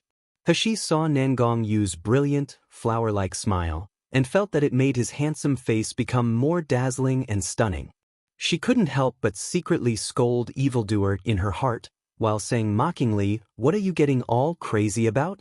Nangongyu loosened his arms, sternly saying, I'm very happy that you told me, but it should only be limited to me, do you understand? I don't know why you have this ability, but it's very likely that this ability of yours will attract the attention of other martial artists. Hushi scoffed, as she thought it was only to be expected as it was common sense, and said, "Of course I'm aware of this point. Who wouldn't understand that it would be easy for an ordinary and innocent person to get into trouble on account of greed? Do you take me for an idiot?" Chapter 159. Complete recovery in 3 days. Nangongyu's eyes gleamed with a gentle happiness. She clearly knew that she couldn't tell people her secret, yet she easily told him. Hypocritical little girl, still daring to say that she doesn't like him. Hushi examined Nangongyu's body once again, to ensure that there were no remaining problems, and gave him a few bottles of spirit spring water for later. She then called Qing Long to enter. After Heshi explained that there were some matters that needed her attention to Nangongyu, she prepared to leave. No one could have guessed that Nangongyu would suddenly grab her hand though, revealing a grief-filled expression of abandonment towards her. Black lines appeared on Heshi's forehead. It was only after she had repeatedly said that she would come again tomorrow, that Nangongyu reluctantly released her. Qing Long followed behind Heshi to send her off, while secretly observing his master's calm and serene face. Comparing it to his pleading look a moment ago, he couldn't help but shudder. Heshi and Qing Long had barely left Nangongyu's quarters when she noticed Bai Hu, Wu Exen, Zhu Kei, and the others, anxiously waiting outside the door. Because Nangongyu's treatment had drained too much of her spiritual power, added with the temperature change of going from a blisteringly hot area to a then cool and refreshing area, Heshi's face soon became colorless and somewhat pale, her exhaustion evident on her face. Noticing her haggard appearance, Zhu Kei was overjoyed, thinking that she had won the bet. With her brows furrowed and fierce eyes, she darted looks of hate towards Heshi while facing Qing Long, and in a loud voice said, "Qing Long, this woman is simply unable to cure Master, right? Now that Master's treatment has been delayed, his body would have suffered more harm. So how will you bear the consequences?" Qing Long slightly narrowed his eyes. He looked at Zhu Kei with disgust. However, he has always lacked much expression, so it was impossible for people to tell what he was feeling as he said, "Zhu Kei, you're so hopeful for Princess to be unable to cure Master. In your eyes, is Master's safety incomparable to your despicable mind? Stop with your venomous slander." Zhu Kei screamed, then shouted hoarsely, "Obviously you easily believe that slut, placing Master in danger. You even still call that slut Princess. You must have fallen for her beauty and were seduced by her, right?" A cold burst of spiritual power abruptly flashed in Qing Long's eyes, and with his long sword suddenly unsheathed and in his hand, he ruthlessly struck towards Zhu Quebec. Zhu Kei only had time to feel immense spiritual power hurtling towards her, like a mountain of pressure on her body. This caused her fall to her knees as she vomited blood, her complexion becoming pale. Zhu Kei's voice trembled, and she vomited another mouthful blood that foamed, completely unable to say a word. Wu Exin stepped forward as he anxiously asked, "How is Master's condition now?" Qin Long glanced at Heshi's smirk, before faintly replying, "Master is already awake. In 3 days he'll be completely recovered. I personally confirmed this when I saw Master." When Wu Exin and the others heard this, their expressions showed their relief. And with this burden lifted from their shoulders, the tenseness in their bodies instantly relaxed. Despite Master being just a young man of 20 years old, compared to those of them who had lived for many years, it can be said that they considered him as a nephew. However, for the last few years, Master had used his unparalleled strength and intelligence to become the pillar of Hell King Manor and the Metal Qilin army. Without Master, it was likely that these people would be like headless flies without direction, incapable of knowing what's proper. Chapter 160, New Appearance. Once Zhu Kei heard this, her face blanked, and she looked at Heshi as she screamed, "Impossible? How could she be able to cure Master? Qin Long, you must have teamed up with that slut to deceive us." Qin Long frowned, yet before he was able to speak, Heshi had already taken a step forward as she faintly laughed. "Zhu Kei, since I already have the results of Nangong Yu's treatment, isn't it about time that you fulfill your side of the bet? If you're truly able to cure Master, I will discard my cultivation base and henceforth no longer be a doctor."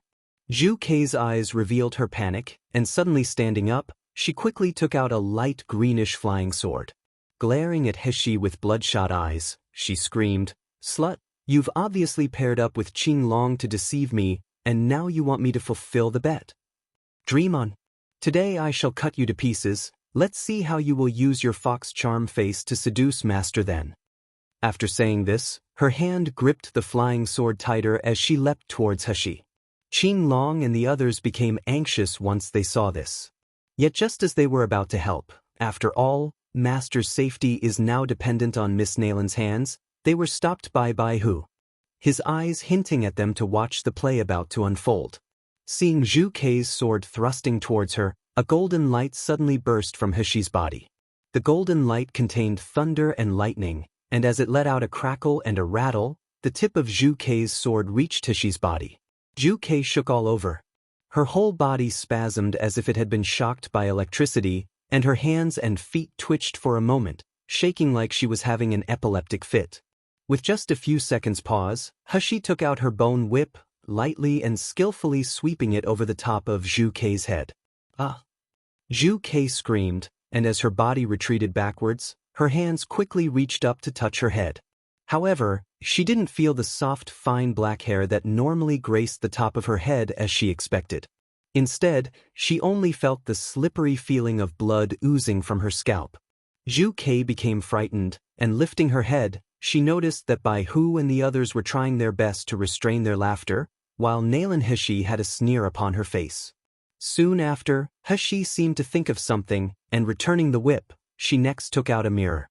Facing towards Zhu Kei, she unhurriedly said, "You must be curious about your appearance now, right?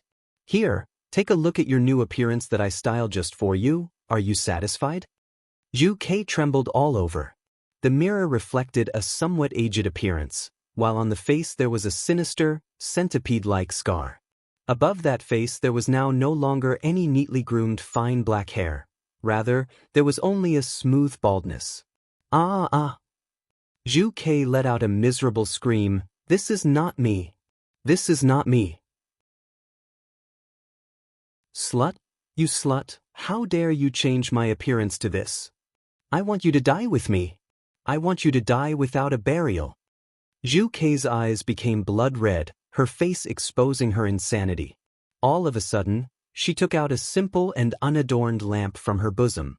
The moment they saw that lamp, the expression on Qin Long and the others' faces changed. This seemingly unremarkable lamp was called a dream travel lamp, a high-level magical item given to her by her teacher. This dream travel lamp could only be used by gold core stage and above martial artists. Just one hit could completely deplete the spiritual power within a martial artist's body. In case the spiritual power of the user was insufficient, blood essence could be used instead. But once used, it instantly made the opponent's consciousness fuzzy, causing them to lose all ability to resist. With such a dangerous magical item, He wasn't the only one with an insufficient rank. Even Qinglong and the others were afraid that if Zhu Ke used it, then it wouldn't just be He meeting her end. Chapter 161, Discarded Cultivation Base. Everyone watching expressed anxiousness on their faces as they wanted to save He. But the speed at which Zhu Ke unleashed the dream travel lamp was too quick, and they were simply powerless to block it. As soon as it happened, the top of the lamp let out a light that headed straight towards He. Yet suddenly, a faint white light covered Zhu Ke, together with the dream travel lamp.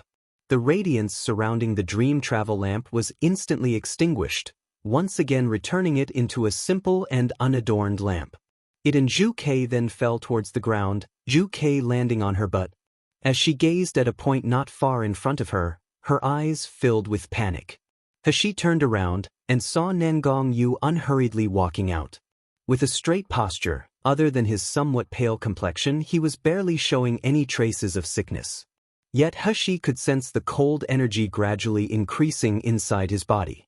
She frowned and was about to speak, but Nangong Yu spoke first. I heard that you and Xi'er made a bet. That if she was able to cure me, you would discard your cultivation base? Zhu Ke had been blankly staring at Nangong Yu with infatuation, but when she heard that, she suddenly returned to her senses. Quickly kneeling, she began to weep. Master, this subordinate was merely about worried your safety. Every year your illness flares up, and year after year it becomes more severe.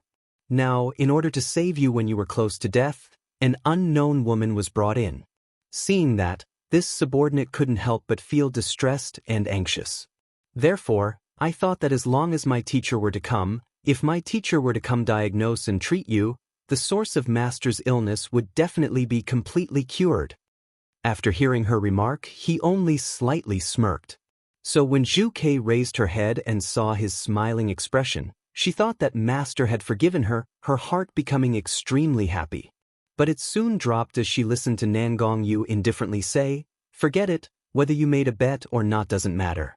Since you've been disrespectful towards Xi'er, if Xi'er wants you to be punished, then you should discard your cultivation base at once." Zhu Ke all of a sudden froze and looked up at Nangong Yu in disbelief. Without waiting for her to react, a white light shaped like a sword flickered on Nangong Yu's hand, and he casually pointed it at Zhu Quebec. Zhu Ke felt a burst of sharp pain all over her body. Then, as if she suddenly sprung a leak, her cultivation base violently flowed out of her body like spring water. Her facial features rapidly aged, and in the blink of an eye, she looked like a 40-year-old woman. "Master, I've always been faithful and true to you. In my heart I've always regarded you as the sky, so how can you do this to me?" Zhu Ke's voice was hoarse, and with her eyes filled with emotions of unwillingness, despair, and resentment, she hysterically screamed. Nangong Yu looked down at her.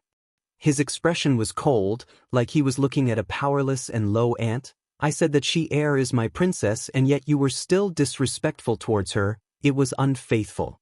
Due to your selfish desires you blocked Xi'er from treating me, and that wasn't something a servant should do.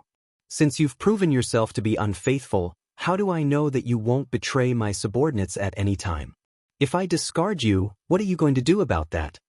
Zhu Ke dropped to the ground at once, tears and traces of blood across her face, while all hope was wiped clean from her features. Nangong Yu glanced at Qinglong and the others, then indifferently said, "Bring her to the spirit ceiling prison. Don't let her easily die." Qinglong and the others promptly complied, dragging the dazed Zhu Ke away. This time, no one sympathized with Zhu Quebec. This woman's actions had already crossed all of their bottom lines, and for her own despicable heart, she had put Master's safety at risk. Her crime deserved 1,000 deaths. He saw Nangong Yu's complexion become extremely pale, and quickly walking over to him, she said, "You still haven't hurried back to rest? This time you dared to use spiritual power. Do you not want your life anymore?" Chapter 162, Jade Fire Toad Nangong Yu laughed faintly, reaching out his hand in the direction of the dream travel lamp. The dream travel lamp then lightly floated up to Nangong Yu's hand. He gave the lamp to Heshi, gently caressing her cheek as he said, "Shi-er, these past few days I've been the cause of your suffering, leading you to being wronged. I didn't kill Zhu Kei not because I mean to spare her life, but because her teacher has her life lantern. If her teacher were to know that Zhu Kei had died, the Doctors Association will try to find out how, and it will cause you danger instead. Don't be angry, okay?" "I'm not angry." Heshi spoke without thinking the matter through, pushing him back into the room. Just a mere Zhu Kei, of course she wouldn't take it to heart. Not to mention, all the weapons in her possession have yet to be fortified. At the moment Zhu Kei might not feel anything wrong with the wound on her head, but in a few days she will be in so much pain that she will wish she could die. Heshi will naturally take revenge by herself on those she has hatred for. To use other people's hands to get revenge for her is simply not her style. After Nangong Yu returned to his room to rest, Heshi sighed. Yet just as she was about to leave, she was stopped by Qing Long and the others. "Princess, may I ask, do you have a way to completely cure Master's illness?" Heshi stared blankly once she heard this, then the light in her eyes slightly flashed. In regards to this problem, she had also been pondering over it, but when she was in the room before she had finally recalled something. After searching her memory, she finally found one type of poison herb that elicited similar symptoms to Nangong Yu's. In the All Living Things record there is a highly graded cold poison, called Ice Star Seed. If absorbed, the Ice Star Seed would cause the Yin energy in the body to reach its peak, inside and outside, freezing and stiffening the blood and inner organs. For an ordinary people to take the Ice Star Seed, if the opposite object wasn't immediately found, it would be inevitable that the first time the illness flared they would die. With these kinds of symptoms, it can be said to be a very similar situation to the cold poison in Nangong Yu's body. And in the All Living Things record, it was recorded that the Ice Star Seed's nemesis is the Jade Fire Toad. The Jade Fire Toad is different to common yang objects as it is a kind of spirit pet. In itself it doesn't have a fierce yang attribute, but its nature is to absorb cold energy, dissolving the cold energy without corrosion. Therefore, in the All Living Things record, it was documented that people who suffered from the Ice Star Seed, as long as they kept a Jade Fire Toad by their side, every time the illness flared up it would absorb the cold energy, relieving any pain. This process would continue until the effectiveness of the Ice Star Seed was depleted, then the illness will be completely recovered. Only, was the cold poison Nangong Yu bore caused by the Ice Star Seed? She couldn't wait to discuss this because if she was able to procure a Jade Fire Toad, at least his body wouldn't receive such damage caused by continuously entering the flame cave, while the risks to his health would also be reduced. Heshi hesitated a moment before answering, "Do you know what a Jade Fire Toad is?" "Jade Fire Toad?" Qing Long and the others looked at each other in dismay, their expressions revealing their confusion. Qing Long even called a fourth-ranked doctor in Hell King Manor to come over. He was a gray-haired old man, and although his rank wasn't as high as Zhu Kei, his knowledge was vaster than hers. But when he heard this, he also repeatedly shook his head. "Jade Fire Toad? What magic pill is that?" This old one has seen all of the lists describing Mi Luo Continent's magic pills, but has never heard of that one. "Young lady, are you sure you haven't heard the name wrong?" Heshi helplessly shook her head. It seemed that the things in the All Living Things record really couldn't be found in this world. Seeing Heshi's helpless expression, Qing Long couldn't help but to anxiously ask, "Is there no other way besides the Jade Fire Toad?" Chapter 163, Secret Territory? "I haven't yet thought of another way." Heshi pondered for a moment, then suddenly took out a blank jade slip. After pouring her divine sense into it for a quarter of an hour, she then threw it to Qing Long. "Here's a detailed description of the Jade Fire Toad's characteristics, growth habit, and appearance. In the future when all of you go out, pay a lot of attention when looking for it. If you can find a Jade Fire Toad, I guarantee that Nangong Yu will no longer need to enter the flame cave." At first Qing Long and the old doctor had thought that Heshi was only speaking nonsense, but when they saw the detailed descriptions vividly imprinted on the jade slip, they couldn't help but somewhat believe her. If it was only nonsense, it wouldn't be possible to compile such detailed information in such a short amount of time. Thinking that finding the jade fire toad could cure Master's illness, Qing Long became excited. I'll immediately convey this information to everyone we know. I will use Hell King Manor's influence and try to find the jade fire toad with all my strength. Master's illness, we entrust it to Princess. Heshi waved her hand, before turning around and leaving Hell King Manor. The moment she passed through Hell King Manor's gate, she suddenly stopped with an annoyed expression on her face. Why was she becoming more and more accustomed to the title of princess? She was now starting to feel that it was proper and to be expected. This is simply not scientific. Heshi refused Qing Long's offer to arrange guards to accompany her home, hurriedly walking in the direction of her courtyard since flying swords weren't allowed to be used in Yanjing City. Before leaving her courtyard, although she alone had led those assassins away, she couldn't be sure whether or not the Drought Demon organization had sent other people to follow Wet Nurse Chen and the others. Therefore, Heshi was now very worried about the safety of Wet Nurse Chen, Xiao Li, and the rest. At this moment, Yanjing City was full of clamoring. Wherever she passed, she now and then heard the lamenting of families. Spiritual plants were withered, the crystal stones that weren't placed in storage tools had turned into dust, and even high-level magical items were damaged. Cold sweat dripped down Heshi's forehead. She really hadn't expected that what she and Dandan did last night would lead to such a big commotion now. Let alone those spiritual plants, even all the flowers and grass that she passed along the way seemed to have lost their vitality. Their leaves drooped, all dull and listless. Now what she had done was the talk of the town. But when Heshi passed the city's most prosperous East Street, she found that the atmosphere here and its surroundings were somewhat different. The street was filled with anger, irritability, and disappointment. Sometime overnight, every hotel and restaurant had had a sudden influx of unfamiliar martial artists. The average cultivation base was foundation establishment stage, but there were also quite a lot of meridian stage too. Even Heshi, as she weaved through the crowd on the second story of the intoxicated immortal restaurant, could detect several strong gold core stage martial artists.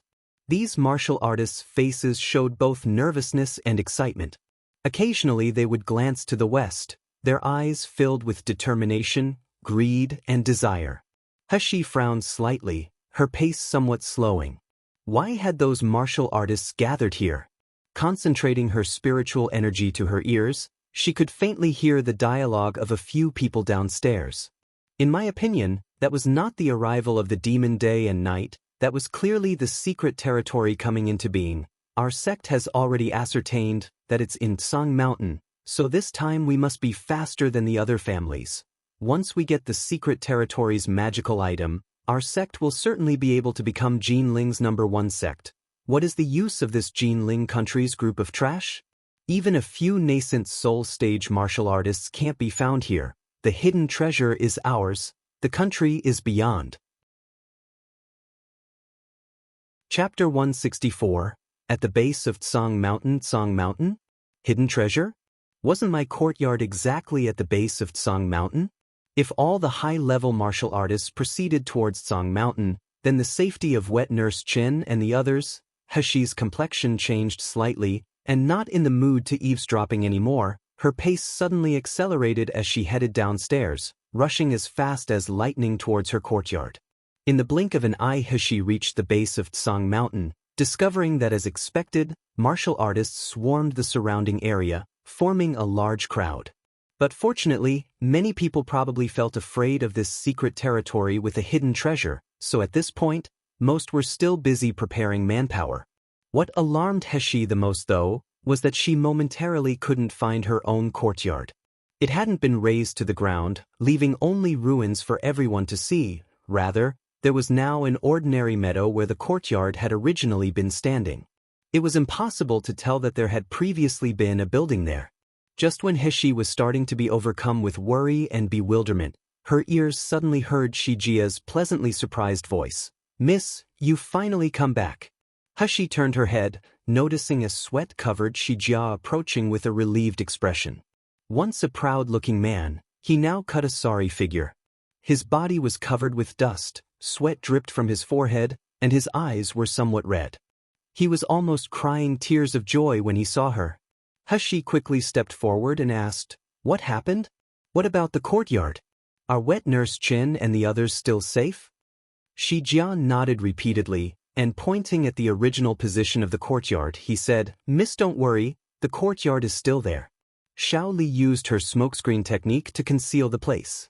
Only a martial artist of foundation establishment stage and higher will be able to find it, as long as they gather their spiritual energy to their eyes. When so many martial artists suddenly came here, we were really afraid we were going to be found, but fortunately, Miss, you came back. In the beginning, Shi Jia and the others had regarded He as a man. After all, female cultivators were rare in Mi-Luo continent, preferring instead to get married. Therefore, they didn't doubt He's gender at first. But later, after staying in the courtyard for a while, seeing and experiencing He's methods and abilities, they immediately discovered that she is a woman. Yet to them, it was irrelevant. Being able to follow such a master is the greatest luck of their lifetime, so as for whether their master is a man or a woman, they really didn't care. All of them firmly believed that one day, Master's radiance will shine in front of all the martial artists in Mi-Luo continent. After listening to Shi Jia's words, He used her spiritual eyes, and sure enough, she discovered that her courtyard stood perfectly fine in its original place. It was only then that she heaved a sigh of relief. This was beyond her expectations. Xiao Li actually had this kind of ability? She was able to use her smokescreen technique to deceive martial artists below foundation establishment stage? He hurriedly rushed to the courtyard, where Wet Nurse Chen and the others were anxiously waiting for news from her. Once Wet Nurse Chen saw He, she was almost crying as she rushed over to her. Examining He up and down, she then wiped her tears. "Miss, how could you do this? Risk your valuable self to, if you were to die, in the future when I go to the underworld, how could I explain this to Madam?" "All right, Wet Nurse, don't cry. In the future, I won't do this again." He helplessly repeated this to appease Wet Nurse Chen, while inside, she felt a burst of warmth that she hadn't felt for a very long time. In this shabby courtyard there were people that worried about her, cared about her, trusted her, and they treated her genuinely. For her rely on their trust, this is a feeling that she had never experienced before. Obviously, she has a bunch of cumbersome people shadowing her, but she wasn't sick of them in the slightest. Instead, she was full of hope for this life. Chapter 165, Nine-Tailed Fox. When He inspected her surroundings, yet didn't see Xiao Li, she couldn't help but ask in surprise, "Where's Xiao Li?" It can be said that whenever she returned home, usually Xiao Li was the first person to pounce on her, acting like a spoiled child. After hearing her question, Wet Nurse Chen's face immediately changed into a grateful, yet worried expression. "Miss, you wouldn't know this, but it was thanks to Xiao Li's actions last night that we can now be safe." But after that she shut herself in her room, and no matter what we say, she still refuses to come out. "Miss, you better go and quickly see her." Last night, after He had left to distract the assassins, Xiao Li, Shi Jia, and the others had been worried about He, so they secretly snuck back into the courtyard. However, they didn't even see the single silhouette of a person in the courtyard. They only found He's room filled with blood and an unfamiliar man's body. On one hand, they were frightened of someone breaking into the courtyard, while on the other hand, they were anxious about He's safety. They didn't dare leave, so they could only wait in the courtyard, hoping that they would be able to see He's safe return. Who would have thought that when they were waiting, the spiritual energy in the surroundings would suddenly riot? Normally, the spiritual energy at the base of Tsang Mountain is scarce, so even the spiritual energy vortex couldn't spread to here. Yet unexpectedly, the originally desolate Tsang Mountain suddenly experienced a strange change, and a portion of tremendous power caused rare beasts to stampede down from the top of the mountain. Out of all the beasts hiding in Tsang Mountain, a great number of them flowed like waves as if they were chased by something, frantically fleeing in disarray. And that portion of tremendous power pouring down from the top of mountain also spread to their small courtyard. The moment it almost came into contact with the edge of the small courtyard, Li Si and several others puppets, as well as other servants waiting outside, died instantly without a peep, blood dripping from every pore in their body. Just when everyone in the courtyard was in imminent peril, Shaoli suddenly used up all her spiritual power to form an empty spiritual barrier, keeping them all safe in the courtyard.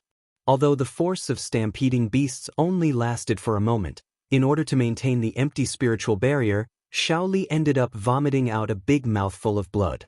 Afterward, she shut herself in her room and refused to come out.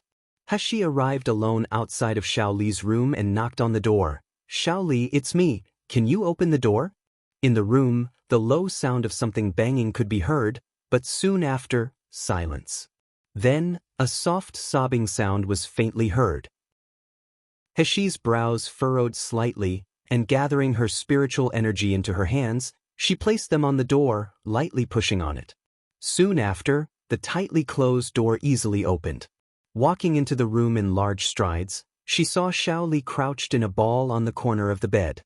Wrapped up in a quilt, not even her head was revealed, her small body trembling incessantly. Hashi shut the door and walked slowly to the bedside. "Shaoli, come out and speak to me." Shaoli's body shook inside the quilt, and she tearfully said, "Miss, don't come near me, I'll scare you, Hua." "I don't want Miss to hate me," Hashi frowned, wanting to remove the quilt. But just as her hand was about to meet the quilt, Shaoli quickly dodged. With her body still shaking, her weeping became even more sorrowful and despair-filled. Yet just when Hashi felt helpless, Dandan's childish voice sounded in her ears. "Mother, mother, I smell a nine-tailed spirit fox's scent. Is a nine-tailed spirit fox's meat delicious? Mother, roast it for me to eat?" Nine-tailed spirit fox? Hashi startled when she heard this, immediately recalling the information recorded in the All Living Things record. The nine-tailed spirit fox is one of the ancient beasts. The fox's body is strong and full of vitality. Each time it advances, it will grow another tail. Each tail possesses one kind of magic power, and once it grows all 9 tails, it will have the power to turn the world on its head. Chapter 166. The ancient beast. Each tail of a 9-tailed spirit fox is more valuable than any treasure. After it has achieved 6 tails, it will be a treasure all martial artists yearn for. Although the 9-tailed spirit fox is an animal, it possesses the ability to perfectly transform its appearance. They caused a great threat to humans, so they were gradually all exterminated. They are currently extinct in Luo continent. Dandan said it smelled the scent of a 9-tailed spirit fox. And other than herself, there was only Shaoli in this room. So does that mean she is the 9-tailed spirit fox? Hashi was astonished, yet she kept hearing Dandan making noise about wanting to eat 9-tailed spirit fox meat, so she unhappily said, "This is your sister, Shaoli. If you once again say that you want to eat 9-tailed spirit fox meat, don't ever think I'll make food for you to eat in the future." Dandan's voice choked off, and he didn't dare make a noise again. He felt aggrieved as he said, "Mother, don't be angry. Dandan won't eat 9-tailed spirit fox meat. Mother, quickly go and prepare food for Dandan." Hashi's gaze once again landed on the trembling Shaoli as she gently asked, "Shaoli, you're a 9-tailed spirit fox?" As Hashi finished speaking, Shaoli lifted the quilt to look at her in surprise. "Miss, you knew." Just as Hashi glanced at Shaoli, she spotted a long furry tail behind her, the color of its fur a pure silvery white. Under the light it appeared mysterious, noble, and beautiful. Shaoli's expression suddenly stiffened, her eyes revealing her despair and fear. "Since you know, miss, please kill me and take my tail. Rather than being killed by other people's hands and suffering torment, I would rather die in Mrs. Hands. Take it as a repayment for saving my brother's life." "What would I do with your tail?" Hashi glanced at Shaoli in boredom. "Make a fur coat?" Shaoli's eyes widened, the distress on her face transforming into a blank look. "Miss, you didn't know? A 9-tailed spirit fox's tail is a precious treasure. If you take it and sell it, what nonsense are you talking about?" Hashi sneered. "You're my servant, I own you. If you were sold, then wouldn't I suffer a big loss? You think I'll go through with such a detrimental business transaction?" Hashi's mouth was speaking in a disgusted manner, but in her heart, she couldn't help but celebrate. What kind of good luck is this? She just randomly helped heal someone on the streets, yet unexpectedly she ended up bringing back an ancient beast. Though, she didn't know what beast her brother is. Could it be that he is a male fox? Having heard what was said, Shaoli became dumbfounded. Staring at Heshi in a daze, she saw that her expression was indifferent and serene. Neither greed, desire, or loathing was evident. She really didn't regard her as different. In Mrs. eyes, she is still the same Shaoli, still her little servant girl. Her heart finally relaxed from the despair and fear that had plagued her for a day and night. Shaoli pouncing into Heshi's arms as she wept and wailed. She had been really scared. Before she came to this mortal world, her brother had repeatedly warned her thousands of times, telling her that by all means she mustn't let humans discover her true form, or else she would be taken advantage of and skinned. She even once heard the birds personally talk about a member of her fox clan being boiled alive by humans. And afterwards, once he had died, they peeled his skin and tail off intact. Chapter 167, Lost a tale in Shaoli's small heart. She knew there were good people amongst the human race, but still a larger amount of bad people. Especially when they found out the secret about her body, then no one could hold back. However, ever since she's followed Miss, she's become more like her Miss, like this family, so last night she plucked up her courage and risked her secret being discovered to prop up the empty spiritual barrier, saving all the people in the courtyard. The empty spiritual barrier is a technique that belongs to nascent soul stage martial artists, but with Shaoli's current cultivation base, she was only able to maintain it for a very short time before she surpassed her limits. So for her to maintain it, she had had to sacrifice one tail, which she had cultivated with great difficulty. She now couldn't do anything to maintain her complete human form again. So this night, she hid in her room in fear that Miss and the others would find out her true identity, drag her out, and sell her off. However, the fact is that Miss and the other human beings here were really different. Shaoli and her brother really didn't trust the wrong people. Heshi felt a headache starting as she looked at the little girl who had thrown herself into her arms weeping and gasping for breath. Seeing Shaoli wipe her tears and mucus on her clothes, Heshi wanted to kick her. How can one or two of her people always cause her such trouble? Still, watching the little girl's red and swollen eyes, her weak and frail body, she somewhat couldn't bear it. In regards to yesterday's large calamity, if it wasn't for Shaoli, the whole courtyard would have long been destroyed, and Heshi would have regretted it for sure. Shaoli had used an ability that surpassed her strength, so certainly she's received a lot of injuries. Seeing this little girl being so pitiful and adorable, if she wanted to cry and wipe her face, then so be it. Heshi helplessly comforted her. Once she saw that Shaoli's crying had almost stopped, only then did Heshi push her away. "All right, have you cried enough? Let me help you examine your injuries."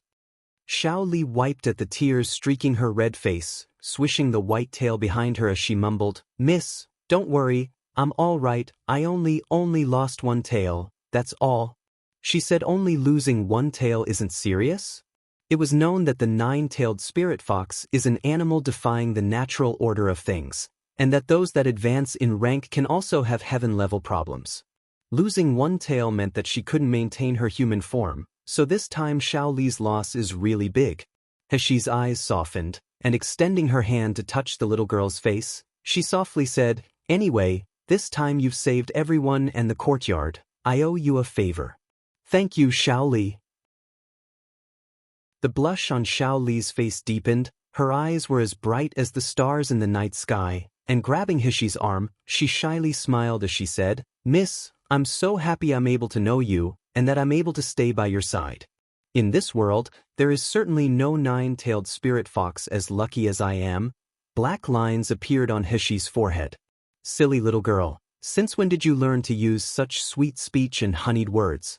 Pursing her lips, Heshi hid the amused expression in her eyes and said, "As for your strength, you can rest assured I will help you to regain it.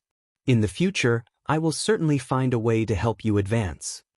As she finished speaking, she took out a bottle of spirit spring water from her space, lightly saying, "This is water concocted by myself to help you replenish your spiritual power. After you drink this water, you can at least maintain your human form. To help replenish spiritual power, there is nothing able to compare to the spiritual spring water in her space. Unfortunately, she is unable to reveal the existence of her space to people, and moreover, the spiritual energy of the ninth secluded spirit spring is extremely strong, so it's not easy to conceal it.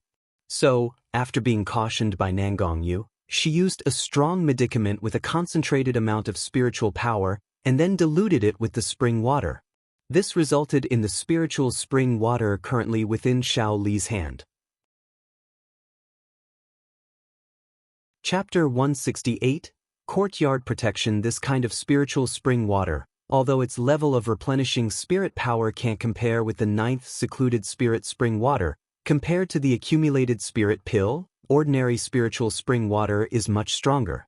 But this way the smell of the ninth secluded spirit spring water was completely covered, so she didn't need to worry about the existence of her space and the ninth secluded spirit spring's water being discovered.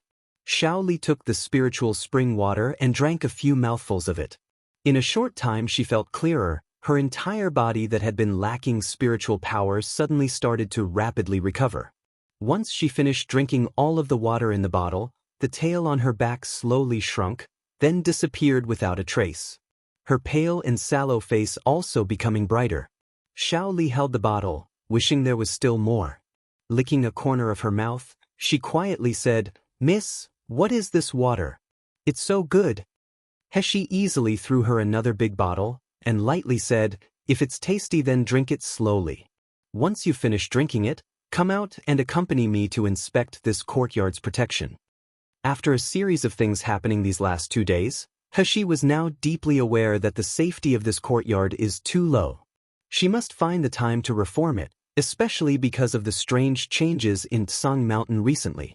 On top of that, a large group of martial artists had come to Tsang Mountain, and Xiao Li's smokescreen technique wasn't a guarantee that they wouldn't be found. Although with her current financial situation, she was now able to purchase a better house in Yanjing City for everyone to live in. But firstly, this side of Tsang Mountain was peaceful and Heshi liked that there was no sign of human habitation. Secondly, since she first arrived here she had felt that Tsang Mountain is a piece of treasured land. Whether it is training Shi Jia and the others, or the future fortification, Tsang Mountain is her best choice. As for the thin spiritual energy, she has her space and spirit spring.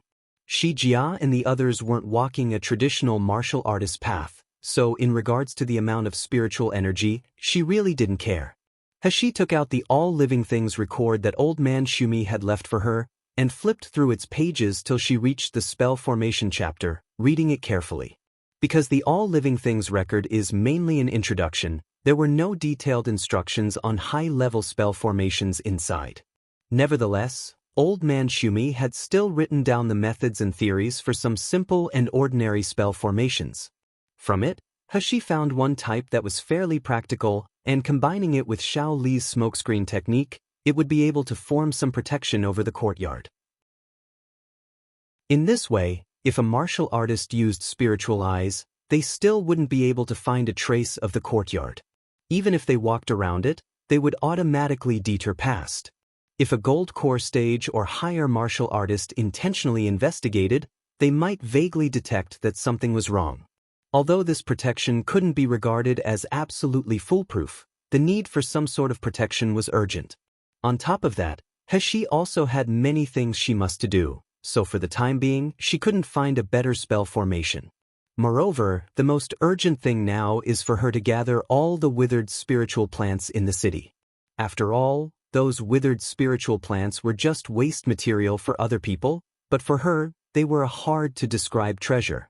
Heshi dispatched Shi Jia and the others to go out, telling them to use any method they could to collect all the spiritual plants from every courtyard in Yanjing City and along the way, especially those from influential families. Almost every family has their own medicinal field, so they probably have large amounts of precious spiritual plants. Even though the spiritual energy in them had completely vanished and they couldn't grow anymore, the basic medicinal efficacy still existed. If she could get these plants, she would be able to completely improve the physical condition of Wet Nurse Chen, Shi Jia, and the others' bodies. Oh, of course the most important part is that she wouldn't have to spend a cent. Shi Jia and the others left in the morning, returning in the afternoon. Every one of them carried a huge sack on their backs, only their complexions weren't good at all. Chapter 169, Medicine Delivery. Heshi's brows wrinkled slightly, a light as sharp as a sword flashed in her eyes, while her mouth indifferently said, "These are enough. As for those foolish people's words, you don't need to take them seriously. One day you will let them know who is waste and who is trash." Shi Jia and the others' eyes suddenly shined, the depression and humiliation lingering on their faces immediately swept away, and they nodded at Heshi. Just at this moment, Heshi's ears heard Qin Long's voice. "Princess, this subordinate is at your courtyard's gate. There is something I have to discuss with you." Heshi was surprised, her figure flashed, and she abruptly appeared outside. Qin Long's cultivation base had already reached the peak of gold core stage. So long as he was determined to explore, of course he could easily discover the courtyard. But even though he found the courtyard, he couldn't easily enter. He could only wait outside and transmit his voice through the smokescreen technique. Once Qin Long saw Heshi, he promptly hinted at his subordinates to come out. There were dozens of Hell King Manor's bodyguards, each carrying 2 big bags. One by one, they placed them in front of Heshi. Heshi's eyes widened in astonishment, because without her opening the bags and looking, she could already smell the scent of medicinal herbs. Qin Long bowed as he spoke. Master heard that Princess was collecting withered spiritual plants, so he ordered this subordinate to gather all the withered spiritual plants from every large influential family, as well as from the imperial palace. I hope Princess accepts it. For a moment, Heshi didn't know what she should say. Nangong Yu, this guy was obviously still ill, but unexpectedly he still knew her each and every move. Without waiting for her to open her mouth and ask, he helped collect the medicinal herbs for her and sent it to her door. These spiritual plants, a lot of Hell King Manor's manpower and physical resources must have been spent on it, right? Qin Long, however, quickly interrupted her. His voice was laced with proudness as he said, "If Hell King Manor wants spiritual plants from every family, let alone withered, even if they were still healthy, every family will still obediently send it." Master only needed to send out a notice, and every house sent several bags by themselves. Princess doesn't need to worry about being inconvenienced. Qin Long, you sure you haven't come to provoke my people who collected medicinal herbs from door to door, even being driven out? Your overbearing prince is simply too hateful. Heshi's mouth twitched. Help me to thank Nangong Yu. Also, I'll go to Hell King Manor tomorrow morning for his second stage of treatment. Hearing this, Qin Long's eyes lit up and he quickly bowed. Then, thank you Princess for your trouble. Finished speaking, he left with his group of people using flying swords. He was the Hell King's personal bodyguard, an expert of gold core stage, and using his distinguished identity, he brought these piles of medicinal herbs. Wasn't it in order to specially get this message from Heshi? Believed that when he returned and his master heard this information, he would certainly be happy. With this large amount of medicinal herbs, Heshi quickly wrote out several new prescriptions, instructing Xiao Li and Wet Nurse Qin to go prepare them. These prescriptions were to help Shi Jia and the others to temper their bodies, and there was also one to help Wet Nurse Qin heal. After a period of training Shi Jia and the others, whether in strength or temperament, they had already made quite an improvement. When they wore black clothing for practice, their appearance reminded Heshi of her past organization members when they were training. Shi Jia and Shi Mao experienced the most rapid growth out of all of them. Their strength had already firmly reached the 9th rank of Qi refining stage, and as soon as they completed this stage of body tempering, they would be able to reach the peak of Qi refining stage.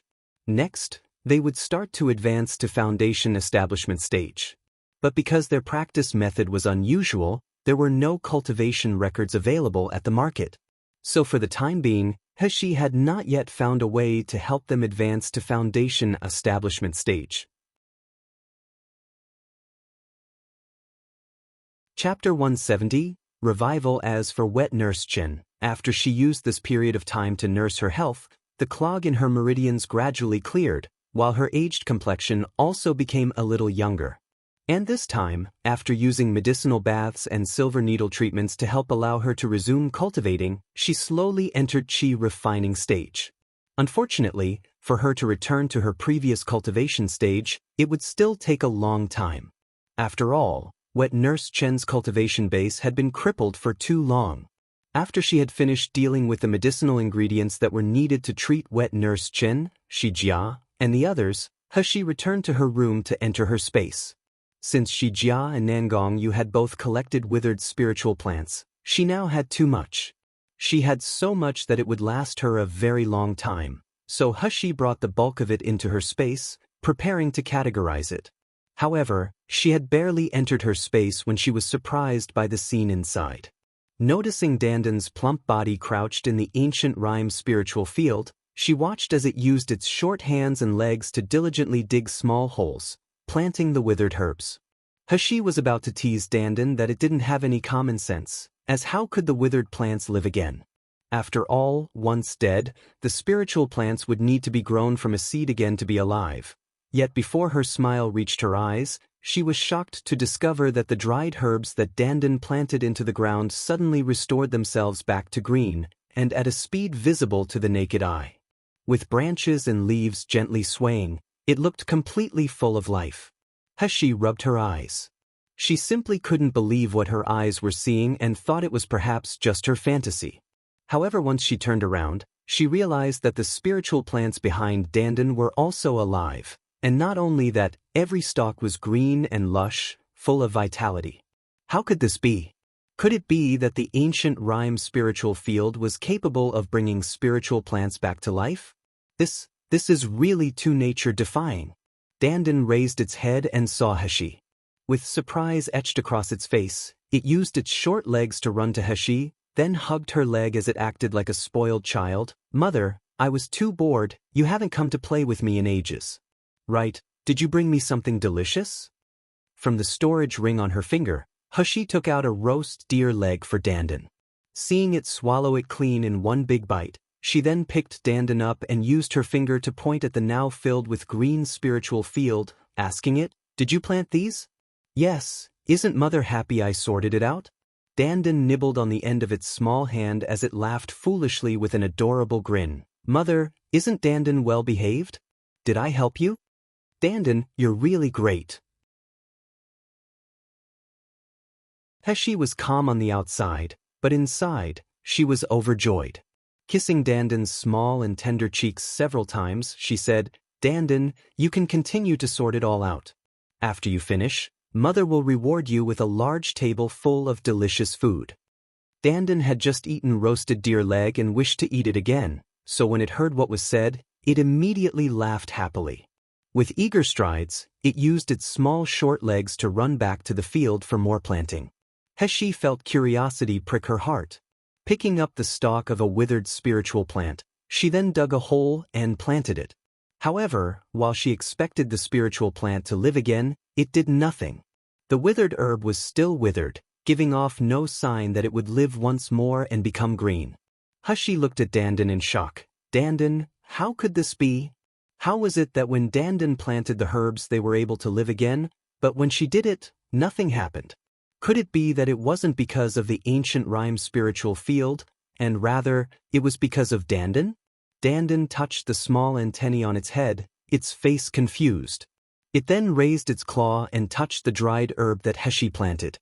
The next moment, that small stalk of withered herb that had lacked vitality suddenly revived in front of her. You're tuning in to the Passion Pages YouTube channel.